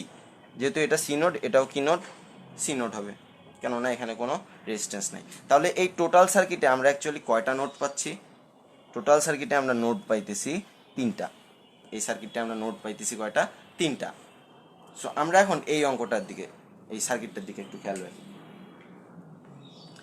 সেম থিওরিতে যাই। এটা আমরা কি দিছি? এ। তাহলে এটাও কি হবে? এ। তারপরে এই পয়েন্টটা তাইলে কি হয়ে গেছে? বি। এরপরে কি আসবে? বি। এখন এখানে যখন যাব, এখানে একটা কি আছে? এলিমেন্টস আছে। আবার এখানে যখন যাব, এখানেও একটা কি আছে? এলিমেন্টস আছে। বাট সার্কিটের মধ্যে কারেন্ট সবসময় কি করে? কারেন্ট তো এই দিক বরাবর যাচ্ছে, তাই না? কারেন্ট অলওয়েজ কি করে? কারেন্ট অলওয়েজ শর্ট পার্টটাকে খোঁজে। শর্ট পার্ট খোঁজা মানে কি? শর্ট সার্কিটটাকে খুঁজবে। কারেন্ট যদি দেখে যে কোথাও শর্ট সার্কিট হয়েছে, মানে কোনো ধরনের কোনো রেজিস্ট্যান্স নাই বা বাধা নাই, তাহলে কারেন্ট কি করবে? ওই দিক দিয়েই দৌড়াবে। তাহলে এই কারেন্টটা কি করবে? এই জায়গা দিয়ে আসে, সে এই জায়গা দিয়ে দৌড়াইতে যাবে, উপর দিয়ে। সো এইখানে বি নোড হইলে এটাও কি নোড? B node. এটাও কি নোড? B node. এটাও কি নোড? বি নোড, তাই না? আবার এই বি থেকে এখানে আসতে নোড কি হয়ে গেছে? সি। কেননা একটা এলিমেন্টস আসছে, এলিমেন্টস আসার কারণে নোড চেঞ্জ হয়ে বি নোড থেকে কি হয়ে গেছে? C node. তারপরে আবার এইখানেও কি? সি। এখানেও কি? সি। এখানেও কি? সি। তাহলে এই টোটাল সার্কিটেও আমি কয়টা নোড পাইলাম? এ বি সি, 3টা নোড পাইছি, তাই না? এবার আমরা এ বি সি দেখো, এ থেকে বি এর মধ্যে কয়টা রেজিস্ট্যান্স আছে? একটা। বি থেকে সি এর মধ্যে কয়টা রেজিস্ট্যান্স আছে? একটা। বি থেকে সি এর মধ্যে আবার কয়টা রেজিস্ট্যান্স আছে? আরও একটা। আবার বি থেকে সি এর মধ্যে আবার আরেকটা কি রেজিস্ট্যান্স আছে? আরও একটা। এখন দেখো তো এই পুরা সার্কিটটা, সরি দেখা যায়নি হয়তো। এখন দেখো তো এই পুরো সার্কিটটাকে আমরা কিন্তু সরলীকরণ করে ফেলছি যে নোডাল অ্যানালাইসিসের সাহায্যে, যে আমাদের এখান থেকে দেখতে অসুবিধা হচ্ছিল যে কে শ্রেণীতে আছে কে সমান্তরালে আছে, কেননা সার্কিটটায় কি ক্রিয়েট করা ছিল, শর্ট সার্কিট পাথ ক্রিয়েট করা ছিল। তো নোডাল অ্যানালাইসিসের সাহায্যে বা নোড পয়েন্ট চিহ্নিত করে করে আমরা খুব সহজেই সার্কিটটাকে সরল করে ফেললাম। আমি যখন ক্লাস 9-10-এ পড়তাম, মানে তখন তো ও মানে এখন তো অনেক সার্কিট আমরা সলভ করি মোটামুটি, আমাদের যেই সার্কিটের উপর পড়াশোনা প্রচুর সার্কিট সলভ করা হয়, বাট আমি যখন 9-10-এ পড়তাম আমি কিন্তু সার্কিট টার্কিট পাইতাম না খুব একটা। তো তখন দেখা যেত আমি কোনো সার্কিট দেখলেই প্রথমেই এই নোড থিওরিটা অ্যাপ্লাই করার চেষ্টা করতাম, সেটা যেই সার্কিটই হোক। সাপোজ একটু আগে আমরা যেই সার্কিটটা ইউজ করলাম, এই সার্কিটটা কি অনেক ইজি ছিল, আমি এটাতেও নোড থিওরি অ্যাপ্লাই করতাম। মানে জানি না, এটা আমার নর্মালি স্যাটিসফ্যাকশন লাগতো যে নোড থিওরি ইউজ করে হয়তো সার্কিটটা খুব সহজে সরলীকরণ করা যায়। বাট এটা আসলে না, এটা এক্সপিরিয়েন্সের উপর ডিপেন্ড করে। তুমি সার্কিট সলভিংয়ে কত বেশি এক্সপার্ট হবা, এটা সম্পূর্ণ তোমার আর মানে এক্সপিরিয়েন্সের উপর ডিপেন্ড করবে, যে তুমি কতগুলো সার্কিট আসলে সলভ করছো এটার উপর ডিপেন্ড করবে। তো আমরা আরও কয়েকটা সার্কিট দেখব, সার্কিট শেষ হয়নি, সার্কিট দেখতে দেখতেই ম্যাথ করার চেষ্টা করব।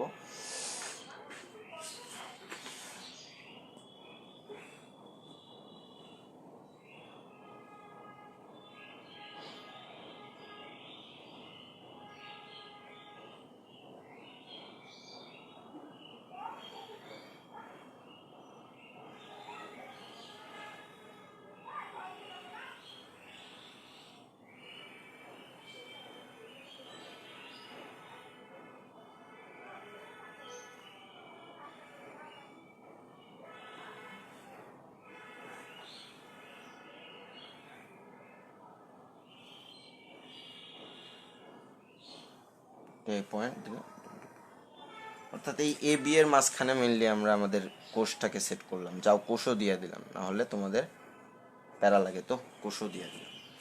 এটার মধ্যে ইকুইভ্যালেন্ট রেজিস্ট্যান্স অ্যাকচুয়ালি কত আমি এখানে বলে দিলাম যে এটা সবগুলা আর, এগুলো সবগুলার ভ্যালু কত আর, এটার ইকুইভ্যালেন্ট রেজিস্ট্যান্স অ্যাকচুয়ালি কত হবে বলো। এটা ব্যাটারি পজিটিভ, এটা কি নেগেটিভ। কারেন্ট কি করবে, কারেন্ট আমরা এর আগের ম্যাথেই দেখছি যে কারেন্ট অলওয়েজ কি করে, শর্ট সার্কিট যদি দেখে বা শর্টেস্ট পাথ যদি দেখে সে সরাসরি ওইদিকে দৌড়াবে। তাহলে এখানেও কি করবে, কারেন্ট পজিটিভ থেকে ক্রিয়েট হবে, এইদিকে কারেন্ট দৌড়াবে, কারেন্ট এই জায়গা দিয়ে যাবে, এখানে আসবে, এখানে আসার পর কারেন্ট কি এইদিকে যাবে নাকি এই জায়গা দিয়ে ঘুরে এখানে চলে যাবে।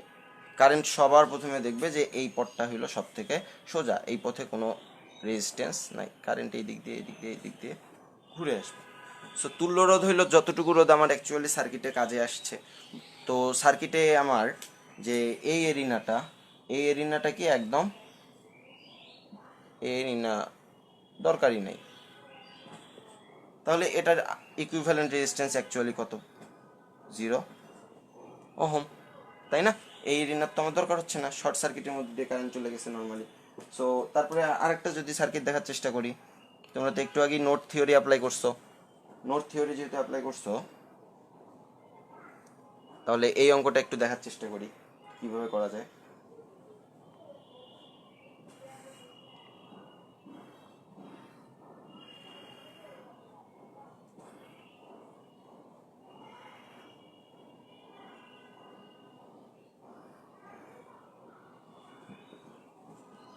এটা 6 ওহম, এটাও 6 ওহম দিলাম, সাপ কি করবো, কিভাবে অঙ্কটা করবো। আমি আগেই বলে দিছি যে আমি একটু আগেও বলছি যে আমার সার্কিট দেখলে যখনই প্যারা লাগতো আমি কি থিওরি ইউজ করতাম, আমরা একটু আগে যেটা পড়ছি যে নোড থিওরি। এখানে একটা নোড ধরি এ পয়েন্ট, তাহলে এটাও কি পয়েন্ট, এ পয়েন্ট, এইখান দিয়ে একটা তার গেছে কিন্তু কোনো এলিমেন্টস নাই, তাহলে এই পয়েন্টও কি এ পয়েন্ট। এখান থেকে এই পয়েন্টে আসছি, একটা এলিমেন্টস আছে 6 ওহমের, তাহলে এই পয়েন্টটার নাম কি হবে, বি পয়েন্ট। এখন এই বি পয়েন্ট আবার এইদিকে আসলে এখানেও কি পয়েন্ট, বি পয়েন্ট। আবার এখান থেকে এখানে যাওয়া যায় দেখো, এবং কিন্তু কোনো এলিমেন্টস নাই, যেহেতু এলিমেন্টস নাই তাহলে এটাও কি পয়েন্ট, বি পয়েন্ট। তাহলে আমরা এখানে নোট কয়টা পাচ্ছি, নোট এখানে পাইতেছি আমরা 2টা। যেহেতু 2টা নোট পাচ্ছি এ এবং বি, সো এ এবং বি এর মধ্যে আমি তাহলে কয়টা রেজিস্ট্যান্স দেখতে পাচ্ছি এখানে, এইটাও এ বি এর মধ্যে, এটাও এ বি এর মধ্যে। তাহলে আমি সার্কিটটা যদি সরল করে আঁকি, দাঁড়াবে আমার এরকম, এখানে 6, এখানে 6। সো এই দুইটা রেজিস্ট্যান্সের তুল্য রোধ কত হবে? 3 ওহম, তাই না? এগুলো কিসে আছে? এই 6/6 কিসে? 6/6 তো প্যারালালে আছে, আমরা জানি। প্যারালালে থাকলে কত হয়ে যায়? অর্ধেক হয়ে যায়। যদি ভ্যালু সেম হয় তাহলে অর্ধেক হয়ে যায়। দুইটা প্যারালালে রেজিস্ট্যান্স যদি থাকে তাহলে তাদের ভ্যালু সেম হইলে সেটা অর্ধেক হয়ে যায়। এটা শর্টকাট, মুখে ডিরেক্ট বলে দিবা, ক্যালকুলেশনও করতে হবে না, জানার কথা। আমরা যদি আরেকটা সার্কিট দেখি, যে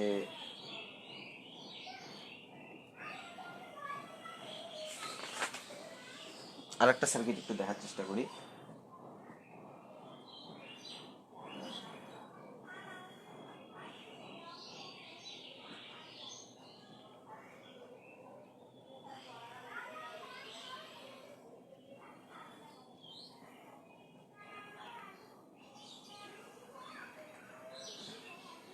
R1 R2, এন্ড এখানে আমরা কি লাগাই দিছি?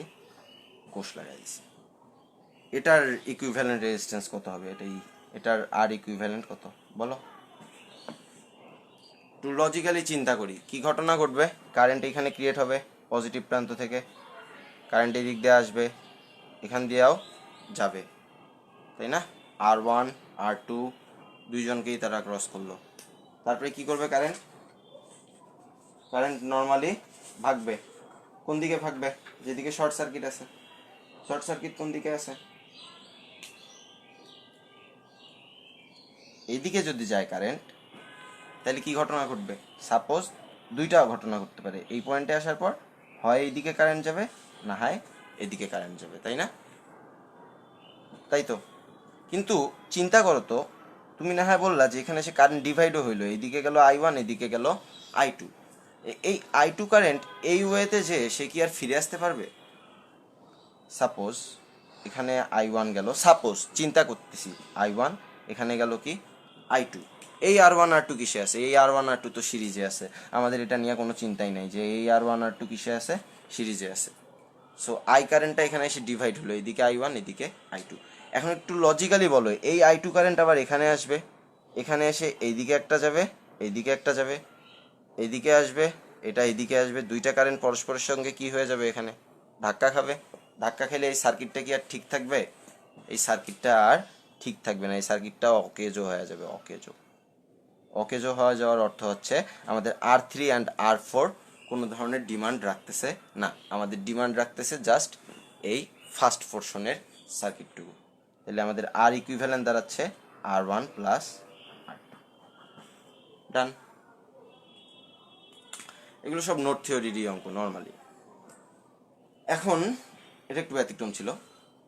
আমরা যদি আরেকটা সার্কিট দেখি, আমরা তো নোট থিওরি নিয়ে অনেক কথাবার্তা বলছি মোটামুটি। সো একটু সার্কিট দেখি একটা, যে 1 2 3 4 5, 5টা রেজিস্ট্যান্স দিছি আমরা, দুইটা রেজিস্ট্যান্স, মাঝখানে দুইটা রেজিস্ট্যান্স,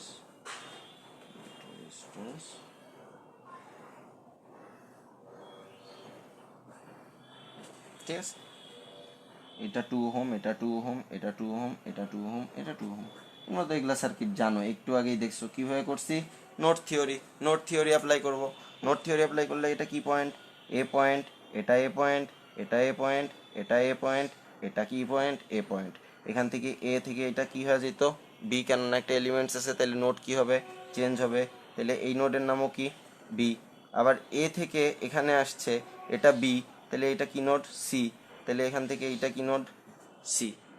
সো আমরা একদম এখানে আমরা একটা গঠনতন্ত্র পাই গেছি, নোডের মাধ্যমে আমরা একটা গঠনতন্ত্র এখানে পাইছি।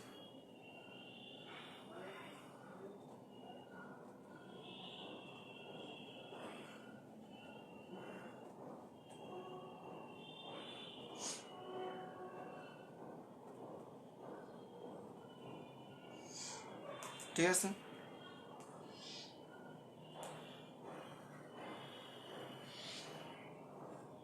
তাহলে এখন আমরা যদি এটাকে সাজাইলে আমরা কি পাবো? এ থেকে বি এর মধ্যে কয়টা রেজিস্ট্যান্স আছে? এইটা একটা, এইটা একটা। আবার বি থেকে সি এর মধ্যে কয়টা রেজিস্ট্যান্স আছে? এইটা একটা, এইটা একটা। হ্যাঁ, এ থেকে বি, বি থেকে সি এর মধ্যে এগুলো রেজিস্ট্যান্স আছে। সো এ থেকে বি এর মধ্যে এটা একটা, এটা একটা, তাহলে এই দুইটা কিসে আছে পরস্পর, এই 2 ওহম অ্যান্ড এই 2 ওহম এ থেকে বি এর মধ্যে আছে, এ বি, এখানে একটা, এখানে একটা, এটাও 2 ওহম, এটাও 2 ওহম, তাহলে এই দুইটা মিলে একটা কি হবে 1 ওহম। আবার এখানেও বি থেকে সি, বি থেকে সি এর মধ্যে একটা, এখানেও কি একটা, এটাও 2 ওহম, এটাও 2 ওহম, তাহলে এইটা মিলেও কি একটা 1 ওহম। আর একটা কিসের মধ্যে আছে, আর একটা আছে আমাদের এ থেকে সি এর মধ্যে। যেহেতু এ থেকে সি এর মধ্যে আছে, এটা কি ছিল আমাদের এ, এটা কি ছিল আমাদের বি, অ্যান্ড এটা কি ছিল আমাদের সি। এ থেকে সি এর মধ্যে কত ওহম আছে, 2 ওহম। সো উপরে 2 ওহম, নিচেও কত ওহম, 2 ওহম। উপরে এই 1 ওহম 1 ওহম কিসে আছে, সরি, উপরে এই যে আমরা এই সার্কিটটাকে ভাঙায়া এখানে এভাবে লিখছি, সার্কিটটাকে ভেঙে এখানে এইভাবে লিখছি যে এই টু নোডাল অ্যানালাইসিস অনুযায়ী 1 ওহম, এই টু প্যারালালে থাকার কারণে 1 ওহম, অ্যান্ড আমাদের এ থেকে সি এর মাঝখানে একটা কি ছিল, 2 ওহম ছিল। সো এটা হচ্ছে আমাদের সেই 2 ওহম। এখন তো আমরা আমাদের সার্কিটটাকে নর্মালি বিল্ড করে ফেলছি, আমাদের নর্মাল সার্কিট বিল্ড আপ ছিল এইটা, তাই তো। তাহলে এই 1 1 কি সিরিজে আছে, তাহলে উপরে কত ওহম, 2 ওহম, এই 2 ওহম অ্যান্ড এই 2 ওহম কিসে আছে, প্যারালালে আছে, তাহলে আমাদের ইকুইভ্যালেন্ট রেজিস্ট্যান্সটা কত হচ্ছে অ্যাকচুয়ালি 1 ওহম। দুইটা 2 ওহম যখন প্যারালালে থাকে তখন আমাদের ইকুইভ্যালেন্ট রেজিস্ট্যান্স 2 এর অর্ধেক অর্থাৎ 1 ওহম। ডান।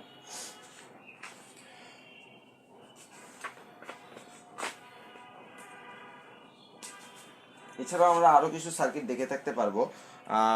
যদি তোমাদের সার্কিট ট্রাই করারই ইচ্ছা থাকে, তোমরা বাসায় বসে একটা সার্কিট চেষ্টা করতে পারো।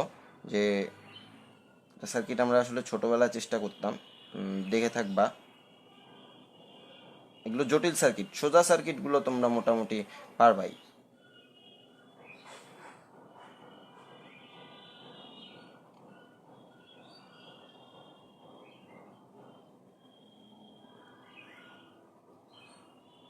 ওকে, সো একটা ঘনক আঁকতেছি অ্যাকচুয়ালি,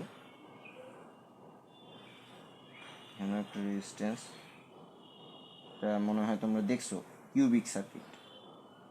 এখানে একটা রেজিস্ট্যান্স, একটা ঘনকের কয়টা হাত, এরকম 4 8 12টা, ঠিক আছে।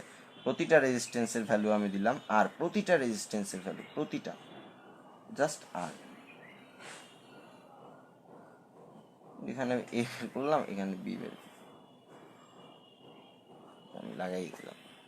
টোটাল রেজিস্ট্যান্স কত বা আর ইকুইভ্যালেন্ট কত, এগুলো হচ্ছে তোমাদের 9 10-এর জন্য মোটামুটি কমপ্লিকেটেড সার্কিট। এই সার্কিটগুলো বাসা বাড়িতে একটু চেষ্টা করে দেখতে পারো, এটা অনেক বিখ্যাত সার্কিট, সলিউশন চাইলে দেখেও নিতে পারো।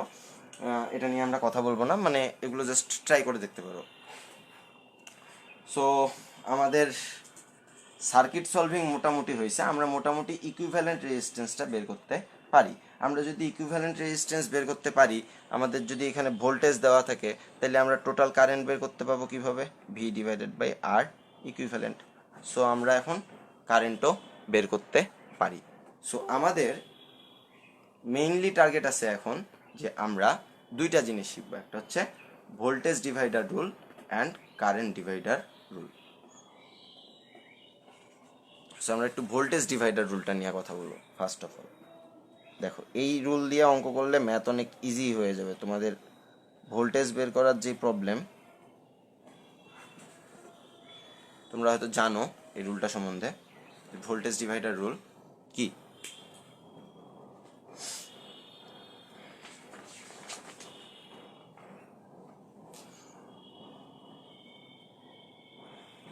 R1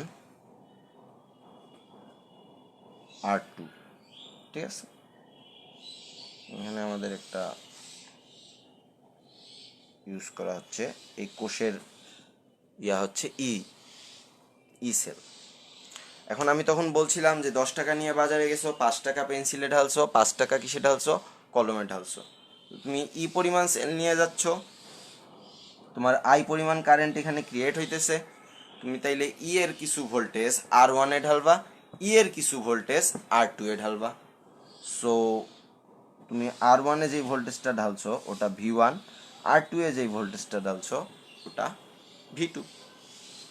V1 এর ভ্যালু কত হবে I ইন্টু R1, V2 এর ভ্যালু কত হবে I ইন্টু R2, তাই না? তো আমরা মেনলি যেহেতু সিরিজ কানেকশন, এটা কোন কানেকশনে আছে R1 R2 কোন কানেকশনে আছে R1 R2 আসে সিরিজ কানেকশনে। তার মানে R1 এর ভিতর দিয়েও যেই পরিমাণ কারেন্ট যাচ্ছে R2 এর ভিতর দিয়েও অ্যাকচুয়ালি ওই পরিমাণ কারেন্টই যাচ্ছে। তাহলে V ইজ ইকুয়াল যদি আমরা IR লিখি, যেহেতু R1 R2 এর মধ্যে দিয়ে সেম পরিমাণ কারেন্ট যাচ্ছে, তার মানে এই সার্কিটের ক্ষেত্রে বা এই লজিকে I কি কনস্ট্যান্ট। তার মানে ভোল্টেজ ডিভাইডার রুল নিয়ে আমরা কথা বলতেছি। চিন্তা করো, ভোল্টেজ ডিভাইডার রুল তখনই অ্যাপ্লিকেবল হবে যখন রেজিস্ট্যান্সগুলো কিসে যুক্ত থাকবে, সিরিজে যুক্ত থাকবে। ঠিক আছে, যেহেতু এই সার্কিটের ক্ষেত্রে আই কনস্ট্যান্ট, তাহলে আমরা ভি কে কার সমানুপাতিক লিখতে পারবো, আর এর সমানুপাতিক লিখতে পারবো। ঠিক আছে, এখন যদি এমন লেখা যায়, আমরা এমন লিখলে কি জানি V1/V2 সমান সমান কি লিখতে পারবো R1/R2, এমনভাবে লিখতে পারবো কিনা, মানে একটু আগে তো আমরা সমানুপাতিকের থিওরি দেখছি, ওইদিকে R1/R2 সমান সমান L1/L2 গুণন A2/A1 গুণন ρ1/ρ2 যখন আমরা আপেক্ষিক রোধ পড়েছিলাম। সো এইটা জাস্ট এমনি লিখলাম, এটা লেখার উদ্দেশ্য হচ্ছে ভি সমানুপাতিক আর দিয়ে আমরা এই ইকুয়েশনটা বানাইতে পারবো। তো এটার কারণ কি, এখন একটু দেখি এই সার্কিটের ক্ষেত্রে খেয়াল করি। সার্কিটের ভোল্টেজ যখন ই ডিভাইডেড বাই, আমি প্রথমে কার ভ্যালু বের করব, V1 এর ভ্যালু। আমাদের থিওরির নাম কি, voltage divider rule. Voltage divider রুলের সাহায্যে অবশ্যই কি নির্ণয় করা যাবে, তাইলে ভোল্টেজ নির্ণয় করা যাবে, ডিভাইড করে করে ভোল্টেজগুলো কোথায় কত গেছে সেইটা নির্ণয় করা যাবে। সো আমি বের করব V1 সমান সমান V1/V2 সমান সমান কি R1/R2, মানে V1 এর সাথে রিলেটেড রেজিস্ট্যান্স R1, V2 এর সাথে রিলেটেড রেজিস্ট্যান্স R2। সো যখন আমরা ইউজ করতেছি তখন দাঁড়াচ্ছে কি, যখন ইউজ করতেছি তখন টোটাল রেজিস্ট্যান্স কত R1 প্লাস কত R2, ইউজ যখন করতেছি তখন টোটাল রেজিস্ট্যান্স কত R1 plus R2। So R1 plus R2, কেননা আমরা পুরা সেলটাকে নিচ্ছি, পুরা সেল কি ই, তাহলে ই এর জন্য রেজিস্ট্যান্স কি সার্কিটের রেজিস্ট্যান্স। এরপর আমরা নিচে কি নিছি V1, যেহেতু নিচে V1কে নিছি, V1 নেওয়ার অর্থ কি দাঁড়াচ্ছে, V1 এর রিলেটেড রেজিস্ট্যান্স কত R1। সো আমরা এখানে ভাগ দিব কত R1। সো আমরা আমাদের এই ইকুয়েশন থেকে V1কে কি লিখতে পারবো, V1 সমান সমান লিখতে পারবো R1 divided by R1 plus R2 into E. So voltage divider রুলের সাহায্যে আমরা খুব সহজেই V1 V2 বের করে ফেলতে পারি। তাহলে V2 কি হবে, কিছুই না, জাস্ট R1 এর জায়গায় কি বসে যাবে R2।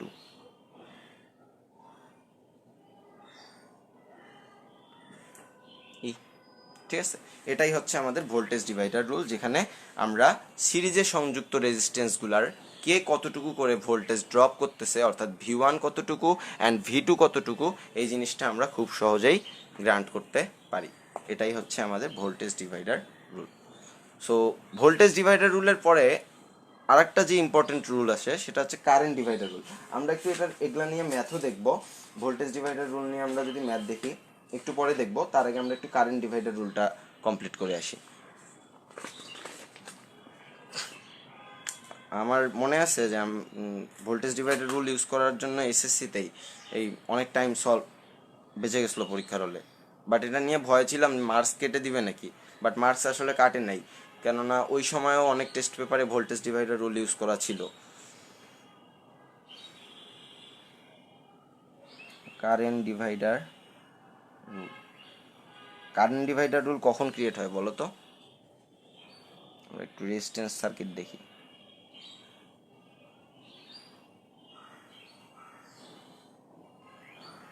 এটা হচ্ছে R1 অ্যান্ড এটা হচ্ছে আমাদের কি R2, এটা হচ্ছে আমাদের সেল ই। ওকে, আমাদের এখান দিয়ে কারেন্ট কি ক্রিয়েট হবে I, এই আই কারেন্ট যখন এখানে আসবে, এইদিকে একটা কারেন্ট যাবে, এটা হচ্ছে I1, এদিকে একটা কারেন্ট যাবে, এটা হচ্ছে কি I2, তাই না? তো আমরা তো খুব সহজেই নর্মালি এগুলো বের করে ফেলতে পারি যে তার আগে আমি একটু বলি যে এই R1 R2 কিসে আছে, প্যারালালে আছে, তার মানে এদের দুই প্রান্তের ভোল্টেজ অ্যাকচুয়ালি কি সেম। R1 এর দুই প্রান্তের ভোল্টেজও যা, R2 এর দুই প্রান্তের ভোল্টেজও তাই। So I is equal two কি V ডিভাইডেড বাই R। তো এই সার্কিটটার ক্ষেত্রে R1 এবং R2 দুইটার ক্ষেত্রেই ভোল্টেজ কি সেম। তাহলে এই সার্কিটে কনস্ট্যান্ট কে ভোল্টেজ। ভোল্টেজ যদি কনস্ট্যান্ট হয় তাইলে আই আর এর কি হয়ে যাবে ব্যস্তানুপাতিক, তাই না? আই আর এর কি হবে ব্যস্তানুপাতিক। তাহলে আই সমান সমান যদি সমানুপাতিকটা তুলে দেই দাঁড়াবে কি কে ইন্টু 1/r। সো আই আর সমান সমান দাঁড়াবে কি কনস্ট্যান্ট, ওই ভি। আই আর মানে কি ভি, আর ভি কি এই সার্কিটে কনস্ট্যান্ট। যেহেতু কনস্ট্যান্ট তার মানে আমরা এগুলোকে এমনি লিখতে পারবো I1 R1 সমান সমান কি I2 R2 সমান সমান কি dot dot dot dot dot IN RN। মানে এটা তো সিস্টেম, তাই না? আমরা যেমন এখানে লিখছিলাম যে ভি কার সমানুপাতিক ছিল, ভি সমানুপাতিক ছিল আর এর। ভি আর এর সমানুপাতিক ছিল জন্য আমরা কি লিখতে পাইছিলাম এখান থেকে, কেমনে লিখছিলাম জিনিসটা, ভি আর এর সমানুপাতিক মানে কি ভি সমান সমান K into R. So V by R মানে কি কে। সো আমরা লিখতে পারবো কি V1/R1 সমান সমান কি V2/R2 সমান সমান কি dot dot dot dot dot VN/RN। এটা হচ্ছে অ্যাকচুয়ালি কি সমানুপাতিকের থিওরি, যে সমানুপাতিকে যদি কে লেখা যায় তখন সেগুলোর অনুপাত কি অলওয়েজ সেম হবে, তাই না? অনুপাত সেম হবে, অলওয়েজ কনস্ট্যান্ট ভ্যালু আসবে। তো এক্ষেত্রেও কি সেম। আমার কথা হলো যে I1 ইন্টু কি R1, এই সার্কিটটার দিকে একটু খেয়াল করি। যখন আই কারেন্ট যাচ্ছে, আই কারেন্ট কি, আইটা হচ্ছে কি সার্কিটের টোটাল কারেন্ট, আইটা হচ্ছে কি টোটাল কারেন্ট। অ্যান্ড আমাদের I1, I2 এগুলো হচ্ছে আমাদের কি ব্রাঞ্চ কারেন্ট, তাই না? যে দুইটা ব্রাঞ্চই ডিভাইড হয়ে গেছে, যে একটা R1 এর মধ্যে দিয়ে যাচ্ছে, একটা R2 এর মধ্যে দিয়ে যাচ্ছে। আমি জানি এটা তোমরা খুব সহজেই মুখে মুখেই অঙ্কটা করে ফেলতে পারবা, ভোল্টেজ বের করে ডিরেক্ট কারেন্ট বা ইলেকট্রিসিটি বের করে ফেলতে পারবা। কিন্তু আমরা একটু কারেন্ট ডিভাইডার রুল ইউজ করতেছি, কেননা আমরা যখন কমপ্লিকেটেড বা জটিল সার্কিটগুলো যাব সেক্ষেত্রে আমাদের সুবিধা হবে, আমরা দেখবো অঙ্কে দেখবো। সো আমরা এখান থেকে কি ইউজ করতে পারবো, যখন আমরা টোটাল সার্কিটের জন্য কারেন্ট লিখতেছি I1 ইন্টু কি R1, টোটাল সার্কিটের জন্য কারেন্ট কি আই, তাহলে তখন টোটাল সার্কিটের জন্য রেজিস্ট্যান্স কত হবে? টোটাল সার্কিটের জন্য রেজিস্ট্যান্স হলো R1 R2 এর কি প্যারালাল। R1 R2 প্যারালাল থাকলে টোটাল রেজিস্ট্যান্স হবে কি ইনভার্স 1, রাইট? হ্যাঁ, সমান সমান এখানে আমাদের ভোল্টেজ ডিভাইডারে আমরা কি বের করছিলাম, ভোল্টেজ ডিভাইডারে আমরা মেইনলি বের করছিলাম V1 অ্যান্ড কি V2 এর ভ্যালু। এটাই এই কারণে নাম ছিল ভোল্টেজ ডিভাইডার। এখানে আমরা কি বের করবো, এই I1 অ্যান্ড I2 এর ভ্যালু। এই কারণে এটার নাম হয়ে গেছে কি কারেন্ট ডিভাইডার রুল, যে কারেন্ট দুইটা ডিভাইড হয়ে গেছে, ডিরেক্ট এদের ভ্যালু বের করার সিস্টেমটা কি। সো I1 যখন ইউজ করতেছি, I1 এর রেজিস্ট্যান্সকে R1, তাইলে কি হবে R1, ঠিক আছে? একইভাবে তাহলে আমাদের I1 সমান সমান দাঁড়াচ্ছে কি, I1 সমান সমান দাঁড়াচ্ছে আমাদের R1 ডিভাইডেড বাই এই R1 যদি ওইদিকে যায় তাহলে 1/R1 divided by 1 divided by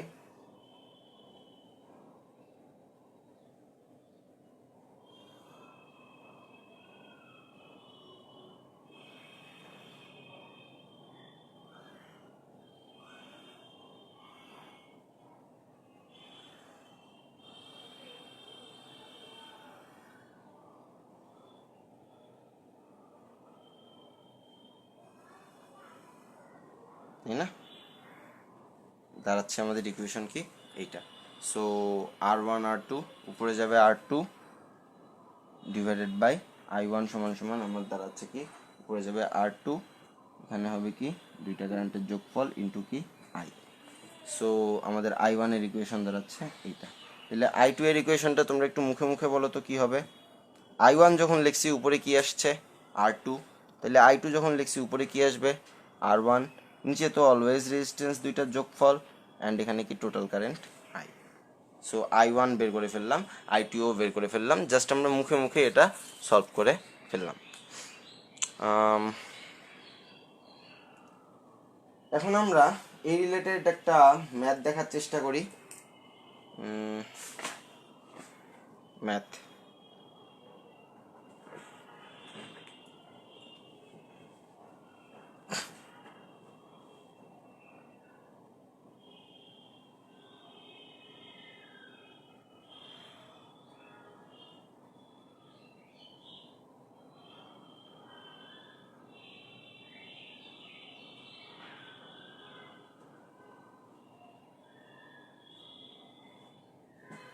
নয় ভোল্ট, এই বরাবর যে কারেন্টটা যাচ্ছে ওটা হচ্ছে কি আমার I, তাহলে এই বরাবর যে কারেন্ট যাবে ওটা I1, এই বরাবর যে কারেন্ট যাবে ওটা কি I2, অ্যান্ড আমাদের এই I এর ভ্যালুটাই অ্যাকচুয়ালি বলে দিছে কত 0.6 অ্যাম্পিয়ার। প্রশ্ন হইল আর এর ভ্যালু কত, আর হইল কি আমার এই রেজিস্ট্যান্সটা। সো লেটস আমরা একটু অ্যাপ্লাই করে দেখি। আমরা জানি কি মেইন কারেন্ট কত, আমাদের টোটাল কারেন্ট এখানে আমাদের কত দেওয়া আছে, আমরা একটু আগেও দেখছি টোটাল কারেন্ট হলো I কে বলা হয় 0.6 অ্যাম্পিয়ার। তাহলে I সমান সমান কি V ডিভাইডেড বাই R, তাহলে R সমান সমান কি V divided by I। V কত 9, আর 0.6 মানে কত অ্যাকচুয়ালি 6/10, তাইলে আমাদের 10 উপরে যাবে 6 নিচে, তাই তো 90/6 15, তাই তো 15 ওহম। এই 15 ওহম অ্যাকচুয়ালি কি, এই 15 ওহম পুরা সার্কিটের টোটাল রেজিস্ট্যান্স। 15 ওহম কি পুরা সার্কিটের টোটাল রেজিস্ট্যান্স, আর ইকুইভ্যালেন্ট সমান সমান কি 15 ওহম, তাই না? কেননা টোটাল কারেন্ট দিয়ে টোটাল ভোল্টেজকে ভাগ দিছি, তাহলে আমরা তো আর ইকুইভ্যালেন্টই পাবো।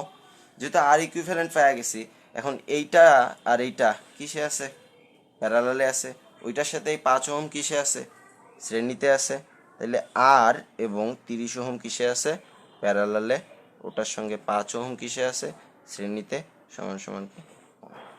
এখন কিন্তু আমরা খুব সহজেই এই ইকুয়েশনটা সলভ করে আর এর ভ্যালু বের করে ফেলতে পারব।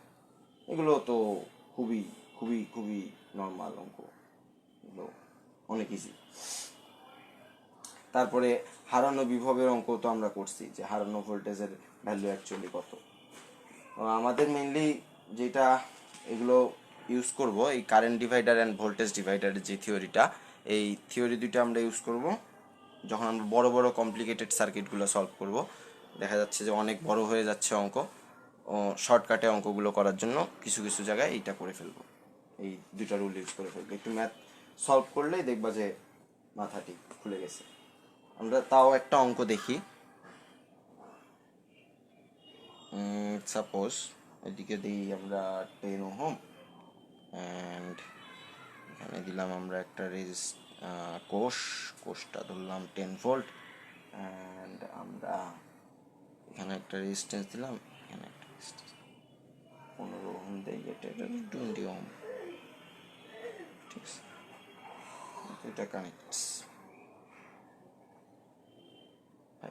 অনেক অনেক নর্মাল সার্কিট, অনেক। ও আমাদের কি, যেহেতু এটা পজিটিভ দিছি, তাই না, তাহলে কারেন্ট যাবে কোন দিক দিয়ে, এই দিক দিয়ে একটা কারেন্ট আই পরিমাণ কারেন্টটা কি হবে, এখান দিয়ে আসবে, এইখান দিয়ে যাবে, এনে আসে, এখানে যাবে কি I1, এখানে যাবে কি I2। সরি সরি এখন মনে হয় ক্লিয়ার বোঝা যাচ্ছে। আমরা আরেকবার একটু রিপিট করতেছি। যেহেতু ব্যাটারি পজিটিভ প্রান্ত এইটা, নেগেটিভ এইটা, আমাদের ইলেকট্রিসিটি বের হবে কোন দিক দিয়ে, এই দিক দিয়ে, তাহলে I এই দিক দিয়ে এসে এখানে যাবে কি আমাদের I1, এখানে যাবে আমাদের কি I2। তোমার প্রশ্নে, আমাদের প্রশ্নেই চাইছে যে এই I1 অ্যান্ড I2 এর ভ্যালুটা অ্যাকচুয়ালি কত। সো আমরা আমাদের থিওরি সম্বন্ধেই জানছি, যখন I1 এর ভ্যালু করবো আমরা, যে এখানে এই 10 আর 5 মিলে কত লেখা যাবে? 15। সো এই দুইটার বদলে আমরা একটা রেজিস্ট্যান্স ইউজ করতে পারি এখানে। এই দুইটা রেজিস্ট্যান্সের বদলে আমরা এখানে একটা 15 ওহম রেজিস্ট্যান্স ইউজ করতে পারি। তার মানে এই 15-এর সাথে আর একটা 15 কিসে আছে? প্যারালালে আছে। সো I1 যখন লিখব, I1 এর সূত্র ছিল উপরে R2, R1 plus R2 into কি I। R2 কত? I1 লিখলে R2 হবে এইটা 15, নিচে কত? 15 প্লাস 15, I মানে কত? V divided by R। V কত? 10। R ইকুইভ্যালেন্ট কত? এখানে 15 আর এখানে 15, এই দুইটা কিসে আছে? প্যারালালে। তার মানে এই দুইটার তুল্য রোধ কত? 7.5। এই 7.5 এর সাথে আমি যে এখানে 20 ওহম ইউজ করছি, এটা কিন্তু 20 ওহম, এইটা কিসে আছে? শ্রেণীতে। এই আরেকবার খেয়াল করো, এই 5 আর এই 10 মিলে কি হয়েছে? সিরিজ হয়ে কি হয়েছে? 15। এই 15 কি? প্যারালালে। দুইটা সেম ভ্যালুর রোধ প্যারালালে থাকলে তাদের ইকুইভ্যালেন্ট হয়ে যায় তাদের ভ্যালুর অর্ধেক। এই কারণে 15 প্যারালালে থাকার কারণে এই দুইটা মিলে কত হয়েছে? 7.5। 7.5 20-এর সাথে যুক্ত হয়ে কত হবে? 27.5। এটাই হচ্ছে আমার আর ইকুইভ্যালেন্ট। সো 10 ডিভাইডেড বাই 27.5 দিলে আমরা সরাসরি এখানে I1 এর ভ্যালুটা পেয়ে যাচ্ছি। দেখো আমাদেরকে কিন্তু অঙ্কটা ভাগ ভাগ করে করতে হচ্ছে না, আমরা জাস্ট একটা লাইনের মধ্যে স্টেবল থেকে অঙ্কটা করে ফেলতে পারতেছি। এইটাই হলো আমাদের কারেন্ট ডিভাইডার রুল ইউজ করার সুবিধা। আমরা যখন I2 ইউজ করব, I2 এর সূত্র কি ছিল? উপরে R1, নিচে কি? R1 প্লাস R2 ইন্টু কত? I।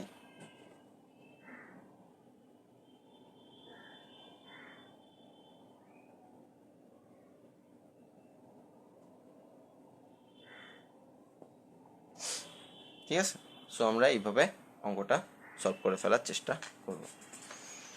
সো আমাদের মোটামুটি কারেন্ট ডিভাইডার, ভোল্টেজ ডিভাইডার আমরা ইউজ করে ফেলছি। আমরা কারশফ ল এর সাহায্যে সার্কিট সলভিং দেখিনি আগে কখনো, বাট দেখার চেষ্টা করব। তার আগে আমাদের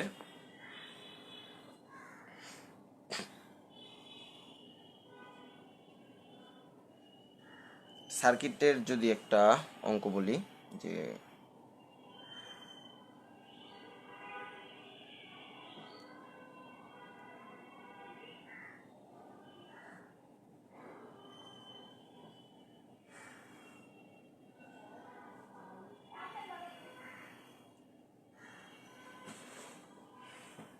সবার, এটা মেবি 9-10-এর রাজশাহী ক্যাডেট কলেজের একটা অঙ্ক, কিছুই না, নাথিং। যে এখানে আমরা একটা পরিমাণই লাগে, ঠিক আছে, আমরা বের করতে পারবো না এখানে ইকুইভ্যালেন্ট রেজিস্ট্যান্স কত। এই দুইটা কিসে আছে? শ্রেণীতে। এটার সাথে এটা কিসে আছে? প্যারালালে। এই দুইটা শ্রেণীতে, এটার সাথে এটা কিসে আছে? প্যারালালে, তাই না? এই দুইটা শ্রেণীতে, এটার সাথে এটা প্যারালালে। এই পুরাটার সাথে এই আর আবার কিসে আছে? শ্রেণীতে। এই পুরাটা আবার এই আর এর সাথে কিসে থাকবে? প্যারালালে। তারপরে এইটা অ্যান্ড এইটা কিসে থাকবে? শ্রেণীতে। সো আমরা একটু অঙ্কটা একটু করার চেষ্টাই করি, ঠিক আছে? আমাদের আর এর ভ্যালুগুলা আমরা একটা শিফট করে দেই। আর এর ভ্যালু আমরা শিফট করে দিলাম 1 ওহম। আর এর ভ্যালু আমরা শিফট করে কত দিলাম? 1 ওহম। সব 1 ওহম করে দিলাম, সব। সো এই 1 ওহম এই 1 ওহম মিলে কত হবে? 2 ওহম। এই 2 ওহম আর এই 1 ওহম পরস্পর কিসে আছে? পরস্পর প্যারালালে আছে। তাহলে 1 প্লাস হাফ 1.5 বা 3/2, আর উল্টায় গেলে কত হবে? 2/3। এই 2/3 এর সাথে এই আর কিসে আছে? যাই হোক, শ্রেণীতে থাকবে। সো 2/3 প্লাস 1 মানে 5/3। এই 5/3 আবার এই 1 কিসে থাকবে? প্যারালালে। তারপরে 3টা কিসে থাকবে? শ্রেণীতে। তারপরে কিসে থাকবে? প্যারালালে। তারপরে 3টা কিসে থাকবে? সিরিজে। তো আর ইকুইভ্যালেন্ট এটা অনেক ইজি, এটা তোমরা একটু নিজেরাই ট্রাই করবা, যেহেতু আমি তোমাদেরকে আরো কমপ্লিকেটেড সার্কিট দেখাইছি, এটা একটু নিজেরাই ট্রাই করবা। বাট এখানে আমি যদি বলি সব ভ্যালু ট্যালু দেওয়ার পর এরও ভ্যালু দেওয়া থাকলো সাপোজ 20 ভোল্ট, তোমাদেরকে এখন বললো যে এটা একটা পয়েন্ট ছিল AB, ঠিক আছে, পয়েন্ট ছিল কি এবি,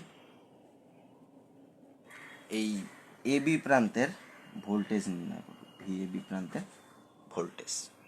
ম্যাক্সিমাম প্রশ্নে তোমাকে যে কোনো একটা তারের মধ্যে ভোল্টেজ বের করতে দিয়ে বলবে, এগুলো ভোল্টেজ নির্ণয়ের অঙ্ক, মাথায় রাখবা, এগুলো ভোল্টেজ নির্ণয়ের অঙ্ক।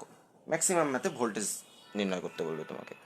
সো তুমি এটার ইকুইভ্যালেন্ট রেজিস্ট্যান্স বের করছো, তুমি ইকুইভ্যালেন্ট রেজিস্ট্যান্স বের করার পর আই সমান সমান E divided by R equivalent করে এটার টোটাল কারেন্ট পেয়ে গেছো। কোনো প্রবলেম হয়েছে? কোনো প্রবলেম হয় নাই, তুমি টোটাল কারেন্টও বের করে ফেলতে পারছো, ইকুইভ্যালেন্ট রেজিস্ট্যান্সও বের করে ফেলতে পারছো। প্রবলেম হলো কি এই দুই প্রান্তের বিভব পার্থক্য নিয়ে। কিভাবে করবা এটা এখন আমাদেরকে বের করতে গেলেই আমাদের এই তারের মধ্য দিয়ে এবং এই তারের মধ্য দিয়ে আমাদের প্রবাহিত কারেন্ট লাগবে। এই এ এবং বি প্রান্তের মধ্যে দেখো একটু চিন্তা করে, এ অ্যান্ড বি প্রান্তের মধ্যে আমাদের ভোল্টেজ ড্রপ অ্যাকচুয়ালি কত? এ অ্যান্ড বি প্রান্তের মধ্যে আমাদের ভোল্টেজ ড্রপ কিন্তু এই যে পুরাটা। আমাদের আই কারেন্টটা কি ঘটবে? আই কারেন্ট এখানে আসবে, এখানে এসে এইদিকে একটা ডিভিশন যাবে, এইদিকে একটা ডিভিশন যাবে, এই ডিভিশনটা এখানে আসবে, এখানে এসে এইদিকে একটা ডিভিশন যাবে, এইদিকে একটা ডিভিশন যাবে। সো এইদিকে যেই ডিভিশনটা গেছে এই ডিভিশনটার জন্যই কিন্তু আমার এখানে ভোল্টেজ ড্রপটা হবে। সো এগুলো তুমি এখন কিভাবে বের করবা? তোমাকে কিন্তু অনেকগুলো পয়েন্টে ভোল্টেজ ড্রপটা বের করতে হবে, প্রতিটা পয়েন্টে পয়েন্টে তোমাকে ভোল্টেজ ড্রপটা এখানে বের করতে হবে।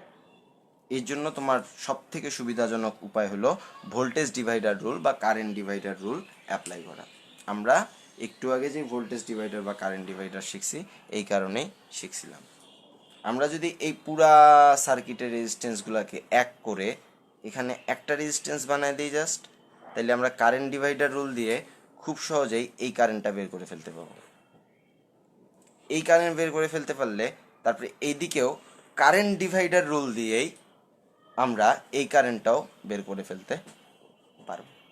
আর বের করে ফেলতে পারলে এখানে আমরা voltage drop easily, voltage drop মানে কি ভি সমান সমান মানে কি আই ইন্টু আর, ঠিক আছে? সো এইটা বাসার কাজই থাকবে মেইনলি, তোমাদের এটা বোর্ডের ম্যাথ, আমি তাই এটা করে দিব না, তোমরা বাসায় একটু ট্রাই করবে। আর তারপরেও যদি কারো বুঝতে প্রবলেম হয় আমাদেরকে পরবর্তীতে নক করতে পারো বা পেজেই মেসেজ দিতে পারো, আমরা পরবর্তীতে এটা নিয়ে আরও এক্সট্রা মানে সার্কিটস নিয়ে, সার্কিটের কিছু ম্যাথ নিয়ে এবং সার্কিট সলভিংয়ের আরও কিছু ইস্যু নিয়ে আমরা পরবর্তীতে আরও কথা বলবো। আলাদাভাবে দরকার হলে আমরা একটা ক্লাসের ব্যবস্থা করবো সেক্ষেত্রে। সো আমি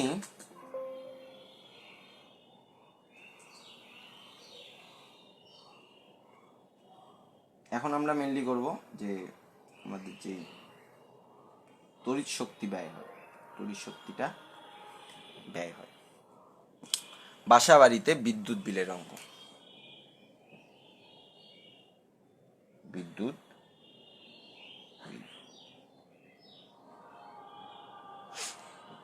বাসা বাড়িতে যে বিদ্যুৎ বিলের অঙ্ক আমরা ইউজ করি সেই বিদ্যুৎ বিলের অঙ্কগুলো আমরা একটু করব। আমরা পি এর সূত্রগুলা কি জানি? V square by R, I square R, এবং আরও কি জানি ভি আই। পি পি দ্বারা কি বোঝায়? পাওয়ার বোঝায় বা ক্ষমতা বোঝায়। সো আমরা জানি কি ডাব্লু সমান সমান কি পিটি, যেখানেই ক্ষমতা আছে ওখানেই শক্তি আছে। সো এই ডাব্লুটাই হচ্ছে আমাদের কি বিদ্যুৎ শক্তি, এই ডাব্লুটাই হচ্ছে আমাদের কি বিদ্যুৎ শক্তি। এবং আমাদের বাসাবাড়ির যেই বিল, কারেন্টের বিলটা যে ইউজ হয়, এই কারেন্টের বিলটা আসে আমাদের এই বিদ্যুৎ শক্তির কারণেই। সো বিদ্যুৎ শক্তির আমাদের সূত্র কি কি দাঁড়াচ্ছে? V square by R T, I square R T, V I T. So আমরা বিদ্যুৎ শক্তি বের করার কয়টা সূত্র পাচ্ছি? 3টা সূত্র পাচ্ছি। অ্যান্ড এই সূত্রগুলায় আমরা টি এর একক অলওয়েজ কি ইউজ করব? টি এর একক অলওয়েজ আওয়ার ইউজ করব। অ্যান্ড পি এর একক, এই যে টি এর একক কি ঘন্টায়, অ্যান্ড পি এর একক পি মানে কি পাওয়ার, পাওয়ার অলওয়েজ আমরা কিলোওয়াটে ইউজ করব। পাওয়ারের একক নর্মালি কিসে আছে, ওয়াটে, বাট আমরা ওয়াটটাকে কিসে কনভার্ট করে নিব, কিলোওয়াটে কনভার্ট করে নিব, যাতে করে আমাদের শক্তির যে এককটা সেই শক্তির একক হয় কিলোওয়াট আওয়ার। কি হয়, কিলোওয়াট আওয়ার। এই 1 কিলোওয়াট আওয়ারকেই বলা যায় 1 ওয়াট, বোর্ড অফ,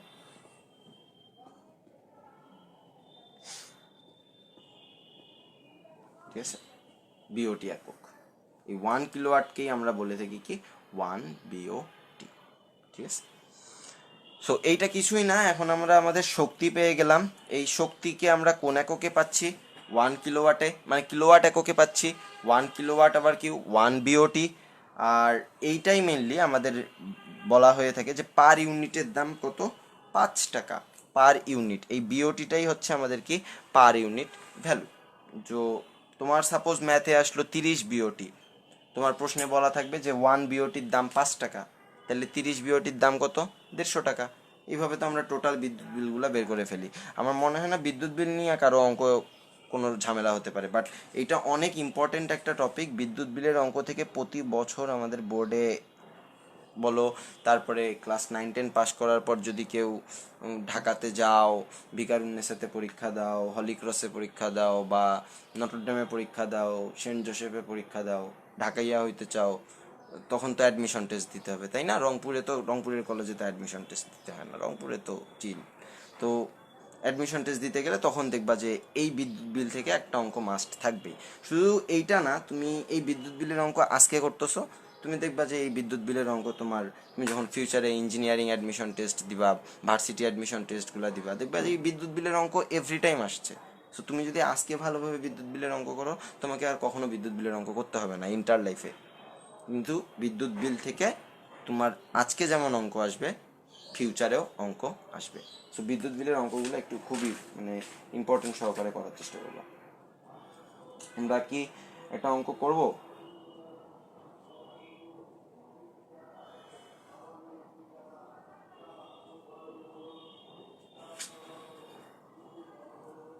এগুলো আমরা নর্মালি পাবা, এগুলো তোমরা পাবা, বিদ্যুৎ বিলের অঙ্ক নর্মালি পাবা।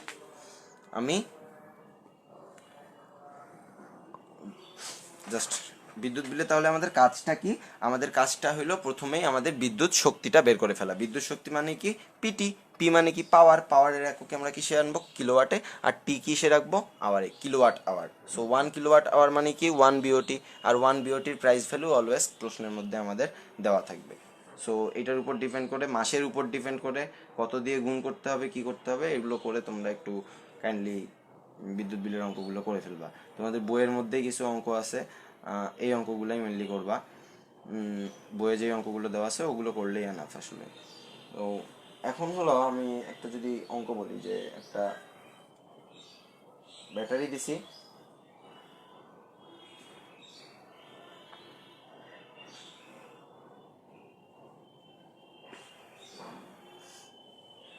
আমি এবার তোমাদেরকে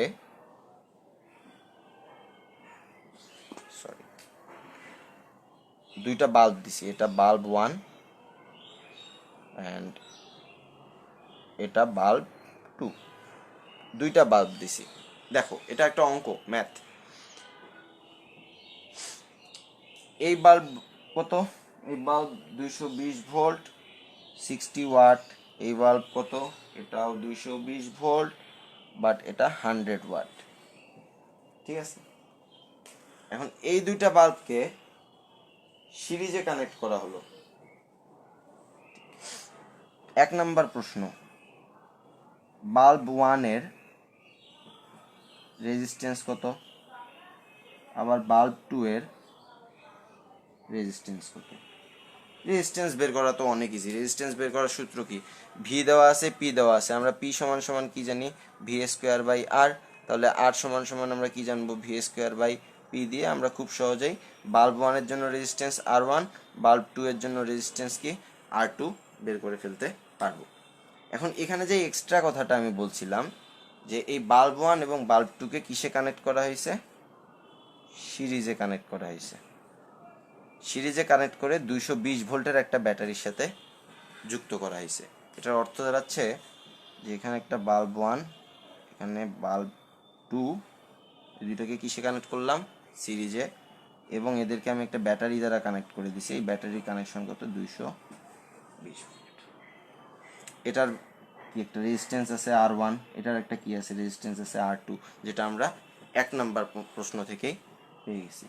সো আমাদের 2 নাম্বার প্রশ্নটা হলো কোন বাতিটি বেশি উজ্জ্বলভাবে জ্বলবে।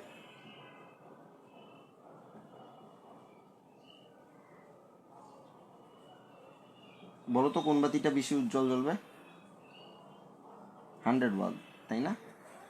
100 ওয়াট যেহেতু ক্ষমতায় দেওয়া আছে, সো 100 ওয়াটই তো হওয়ার কথা, তাই না? যেহেতু 100 ওয়াটের ক্ষমতা, আরেক জায়গায় আরেকজনের কত 60 ওয়াট, সো 100 ওয়াটের ক্ষমতা বেশি, তার মানে তো 100 ওয়াটেরই সব থেকে বেশি উজ্জ্বলভাবে জ্বলা উচিত সিরিজে লাগাইলে, তাই না? এখানে আমরা একটু ফিজিক্সটা বোঝার চেষ্টা করি। পি সমান সমান কি জানি আমরা, I² R। সো বাল্ব 1 এর জন্য আমরা কি লিখতে পারবো, P1 সমান সমান I² ইন্টু R1। বাল্ব 2 এর জন্য আমরা কি লিখতে পারবো, I² ইন্টু R2। দেখো R1 R2 ভ্যারি করছে, দুইটা আলাদা আলাদা বাল্ব, তাই P1 P2 ভ্যারি করছে, দুইটা আলাদা আলাদা বাল্ব, তাই তাদের ক্ষমতাও আলাদা আলাদা, একটা 60 ওয়াট একটা 100 ওয়াট। কিন্তু কারেন্ট I কি ভ্যারি করছে, R1 এর ভিতর দিয়েও যেই কারেন্ট যাবে সিরিজে লাগাইলে, R2 এর ভিতর দিয়েও সেই কারেন্ট যাবে সিরিজে লাগাইলে, ঠিক আছে? যখন আমরা কিসে কানেক্ট করছি, সিরিজে। সো আমাদের কারেন্ট আইটা অ্যাকচুয়ালি কি কনস্ট্যান্ট, তাহলে পি অ্যাকচুয়ালি আমাদের কি দাঁড়াচ্ছে, আর এর সমানুপাতিক। এটার দ্বারা আমরা বুঝাচ্ছি যে আর যার বেশি ক্ষমতা, কার্যকরী ক্ষমতা তার তত বেশি। এটা 60 ওয়াট 100 ওয়াট ছিল, বাট কার্যকরী ক্ষমতা তো অ্যাকচুয়ালি 60 ওয়াট 100 ওয়াট না, আমরা ক্ষমতার থেকে একটু কম ক্ষমতা পেয়ে থাকি কার্যকরী ক্ষমতায়, তাই না? তো কিছু ক্ষমতা লিকেজ হয়ে যায়, নষ্ট হয়ে যায় স্বাভাবিকভাবেই। তো আমাদের দায়িত্ব হলো যে যার রেজিস্ট্যান্স বেশি সিরিজে যখন লাগাইছি তার ক্ষমতা বেশি। সো আমাদের বাল্ব 1-এর রেজিস্ট্যান্স R1 আসছিল 806.67 অ্যান্ড R2 আসছিল 484 ওহম। 1 নাম্বার প্রশ্নে, ওকে? বাল্ব 1 বাল্ব 2 এর রেজিস্ট্যান্স কত? সো বাল্ব 2 এর রেজিস্ট্যান্স কম, তার মানে বাল্ব 2 এর কার্যকরী ক্ষমতাও কি হবে, কম। আবার বাল্ব 1 এর রেজিস্ট্যান্স বেশি, সো বাল্ব 1 এর কার্যকরী ক্ষমতাও কি হবে, বেশি হবে। সো আমাদের কোন বাতিটা বেশি ভালোভাবে জ্বলবে, বেশি ভালোভাবে জ্বলবে বাল্ব 1। আমাদের বেশি ভালোভাবে জ্বলবে তাইলে কি, বাল্ব 1। সো আমরা বলতে পারবো যে যখন আমরা সিরিজ কানেক্টেড করছি, যখন আমরা কি কানেক্ট করছি, সিরিজ কানেক্টেড করছি, তখন আমাদের বাল্ব 1 বেশি উজ্জ্বল জ্বলবে, কেননা বাল্ব 1 এর রেজিস্ট্যান্স।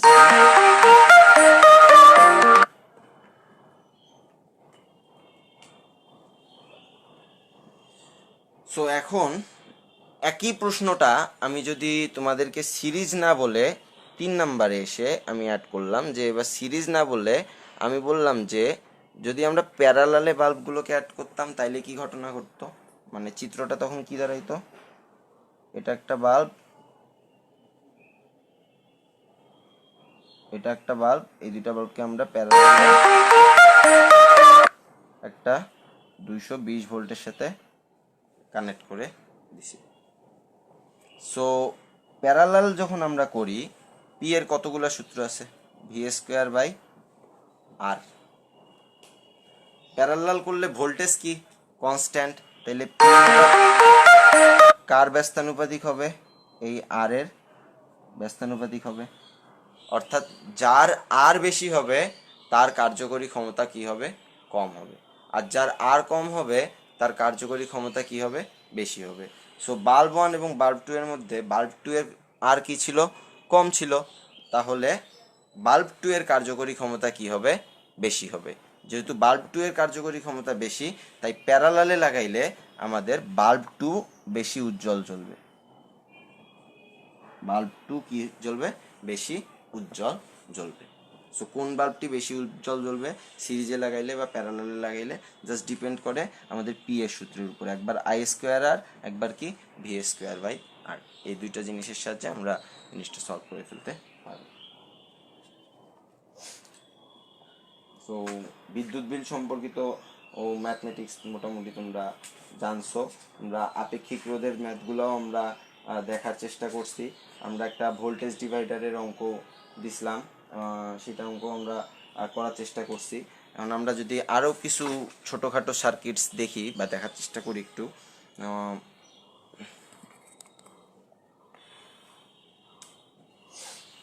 একটা খুবই নর্মাল সার্কিটস আমরা দেখব, লাস্ট সার্কিটস আমাদের এটা।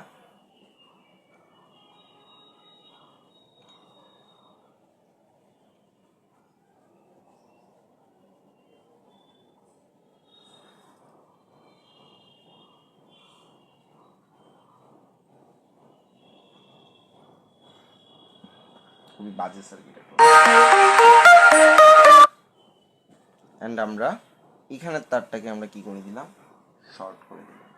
ঠিক আছে, 5 ওহম, 20 ওহম, 60 ওহম, এখানে আমরা দিলাম 15 ওহম, এখানে আমরা দিলাম এটা 2 ভোল্ট, অ্যান্ড এটার ইন্টারনাল রেজিস্ট্যান্স আমরা দিলাম 4 ওহম। এই বরাবর কারেন্ট কি আমাদের I, অ্যান্ড এই বরাবর আমাদের কারেন্ট কি I1, এই বরাবর আমাদের কারেন্ট কি I2। তাহলে আমার প্রশ্ন হলো I বের করবা, I1 বের করবা, অ্যান্ড I2 বের করবা। কি খুবই ইজি একটা কোশ্চেন। আমরা তো একটু আগেই পড়ছি যে যখনই কারেন্ট শর্ট সার্কিট অ্যালাউইং দেখবে তখনই সে কিচ্ছু মানবে না, সে সোজাসুজি এসে এইদিকে চলে যাবে। তাহলে I1 এবং I2 এর মধ্যে দিয়ে কোনো কারেন্ট ক্রস করতেছে না, that's mean I1 and I2 এর ভ্যালু কত, 0 অ্যাম্পিয়ার। তাহলে তোমরাই এখন আমাকে টোটাল ইকুইভ্যালেন্ট রেজিস্ট্যান্স বের করে দেখাবা, তোমরাই বাকিটা সলভ করবা যে এখানে বাকি ভ্যালুটা অ্যাকচুয়ালি কত হবে, টোটাল কারেন্টটা এখানে কত হবে, কারেন্ট কত হবে। কারেন্ট কত হবে, ভি ডিভাইডেড বাই কি আমরা শিখছি কি, সমান সমান E divided by R plus R. কত, 2 ভোল্ট। আর কত, এখানে আর নাই, এক্সিস্ট করতেছে না, তাহলে 0। আর কত, 4, তাহলে কত, 0.5 অ্যাম্পিয়ার। ঠিক আছে, সো এগুলো তো নর্মালি মোটামুটি অঙ্ক, এগুলো পাবা। আর এগুলো থেকে বেশি বেশি করে আমাদের এই অধ্যায়ের ম্যাথ যত সলভ করবা, এই অধ্যায়ের ম্যাথ সলভিংয়ের জন্য একটু বেশি বেশি করে আমরা ভোল্টেজ ডিভাইডিংয়ের ভোল্টেজের ম্যাথগুলো সলভ করব। আমরা টেস্ট পেপার যদি চেক দিই, আমাদের টেস্ট পেপার যে চেক দিলে যে এই টাইপের ম্যাথগুলো, যে কোনো একটা তারের মধ্যে ভোল্টেজ বের করতে বলছে, এই ম্যাথগুলো আমরা একটু বেশি বেশি করে করার চেষ্টা করি। আমার মনে হয় এই ম্যাথগুলো করতে গেলেই তোমাদের সার্কিটের ম্যাক্সিমাম প্রবলেমগুলো বের হয়ে আসবে, আর এটার উপর ডিপেন্ড করে তখন আমরা পরবর্তী স্টেপ নিতে পারবো। যে যদি খুব বেশি সমস্যা হয় তখন আমরা সেক্ষেত্রে আরও কিছু নতুন নতুন ট্রিক্স নিয়ে হাজির হব সার্কিট সলভিং করার জন্য। আজকের জন্য এতটুকুই। আর হলো আমি একটা ছোট্ট একটা অংশ তোমাদেরকে একটু ব্রিফ করতে চাই, সেটা হচ্ছে আমাদের যে বাসা বাড়িতে যে কারেন্টের কানেকশনটা দেওয়া হয়, তোমরা সবাই দেখে থাকবা যে বাসা বাড়িতে একটা যে ইলেকট্রিক্যাল ওয়াইন্ডিং কানেকশনটা দেওয়া হয়, ওটা নিয়ে একটু কথা বলবো আমরা আজকে।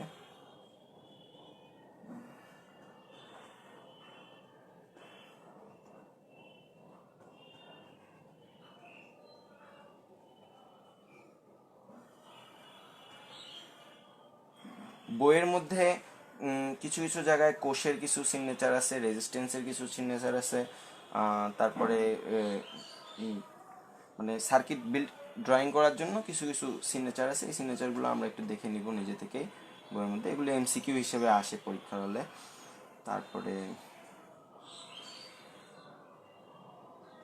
নিরাপদ ব্যবহার, আমরা ফিউজের ব্যবহার, তারপরে গ্রাউন্ড কেন করা হয়, এই জিনিসগুলো একটু পড়ে নেব, এগুলো সৃজনশীল অনুধাবন হিসেবে আসতে পারে। আমাদের মেইনলি যে বিষয়টা নিয়ে আমরা কথা বলবো সেটা হচ্ছে আমাদের সাপ্লাই কেবল নিয়ে আমরা একটু কথা বলবো। ওয়েট,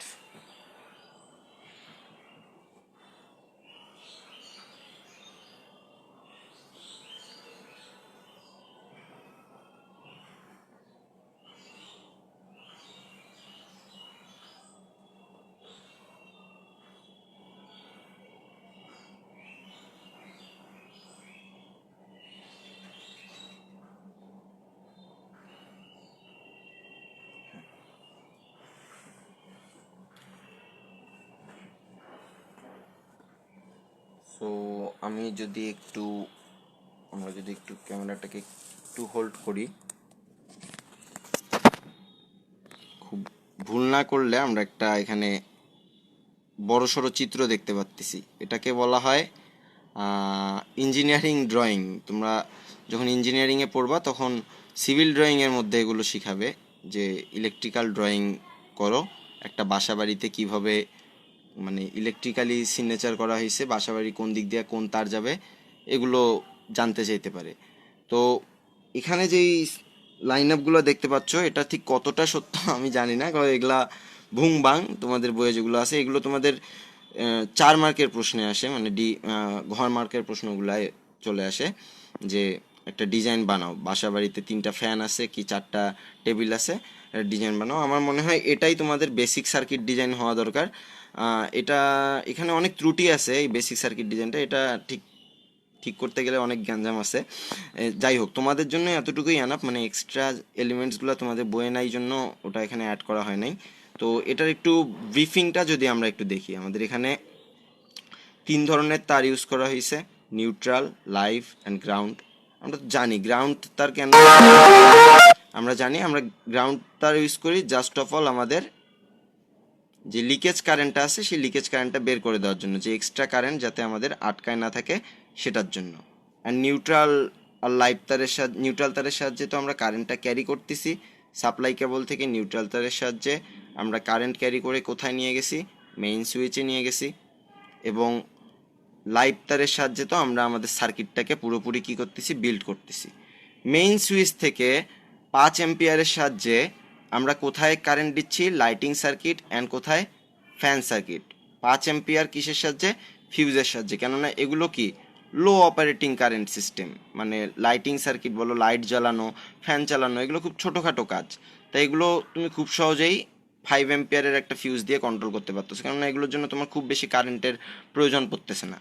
কিন্তু আমি যখন কুকার চালাইতে যাচ্ছি, একটা কুকার চালাইতে গেলে দেখো কুকারের জন্য কিন্তু এখানে কত অ্যাম্পিয়ারের ফিউজ ইউজ করা হয়েছে, 15 অ্যাম্পিয়ারের একটা ফিউজ ইউজ করা হয়েছে। মানে কুকার কিন্তু মোটামুটি লাইট ফ্যান এগুলোর থেকে একটু হার্ড, এই কারণে একটু মানে মেইন সুইচ থেকেই কানেকশন গেছে, বাট একটু হার্ড ফিউজ ইউজ করা হয়েছে। আর সকেট হইলো মানে এমন একটা সিস্টেম, সকেটে আমাদের প্রচুর জিনিসপাতি থাকবে। আমাদের বাসা বাড়িতে তো শুধু লাইট ফ্যান কুকারই থাকে না, আরও এক্সট্রা অনেক কিছু জিনিসপাতি থাকে, আরও ইলেকট্রিক্যাল অনেক ফেনামেনান থাকে। তো এই জিনিসগুলো আমরা পুরোপুরি জিনিসটাকে আমরা সকেটের আন্ডারে নিয়ে আসলাম।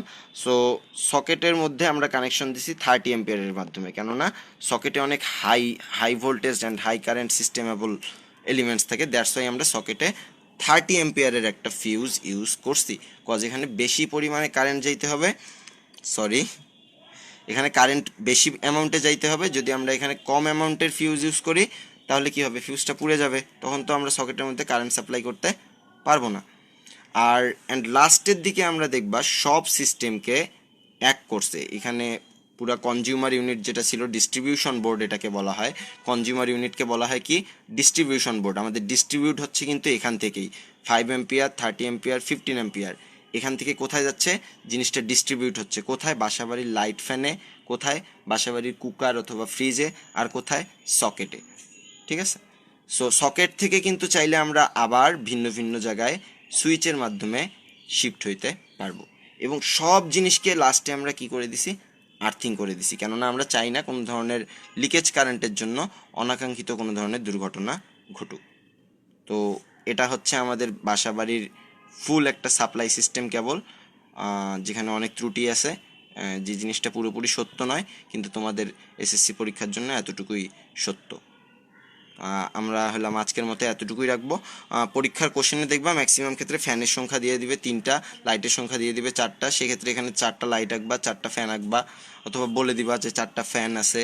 বাট অলওয়েজ তোমাদের, আমার মনে হয় যে অলওয়েজ সার্কিট ফিগারটা এটাই হবে।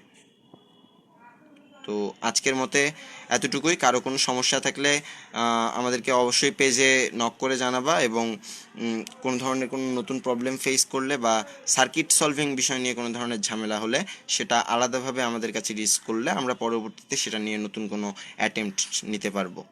ধন্যবাদ সবাইকে।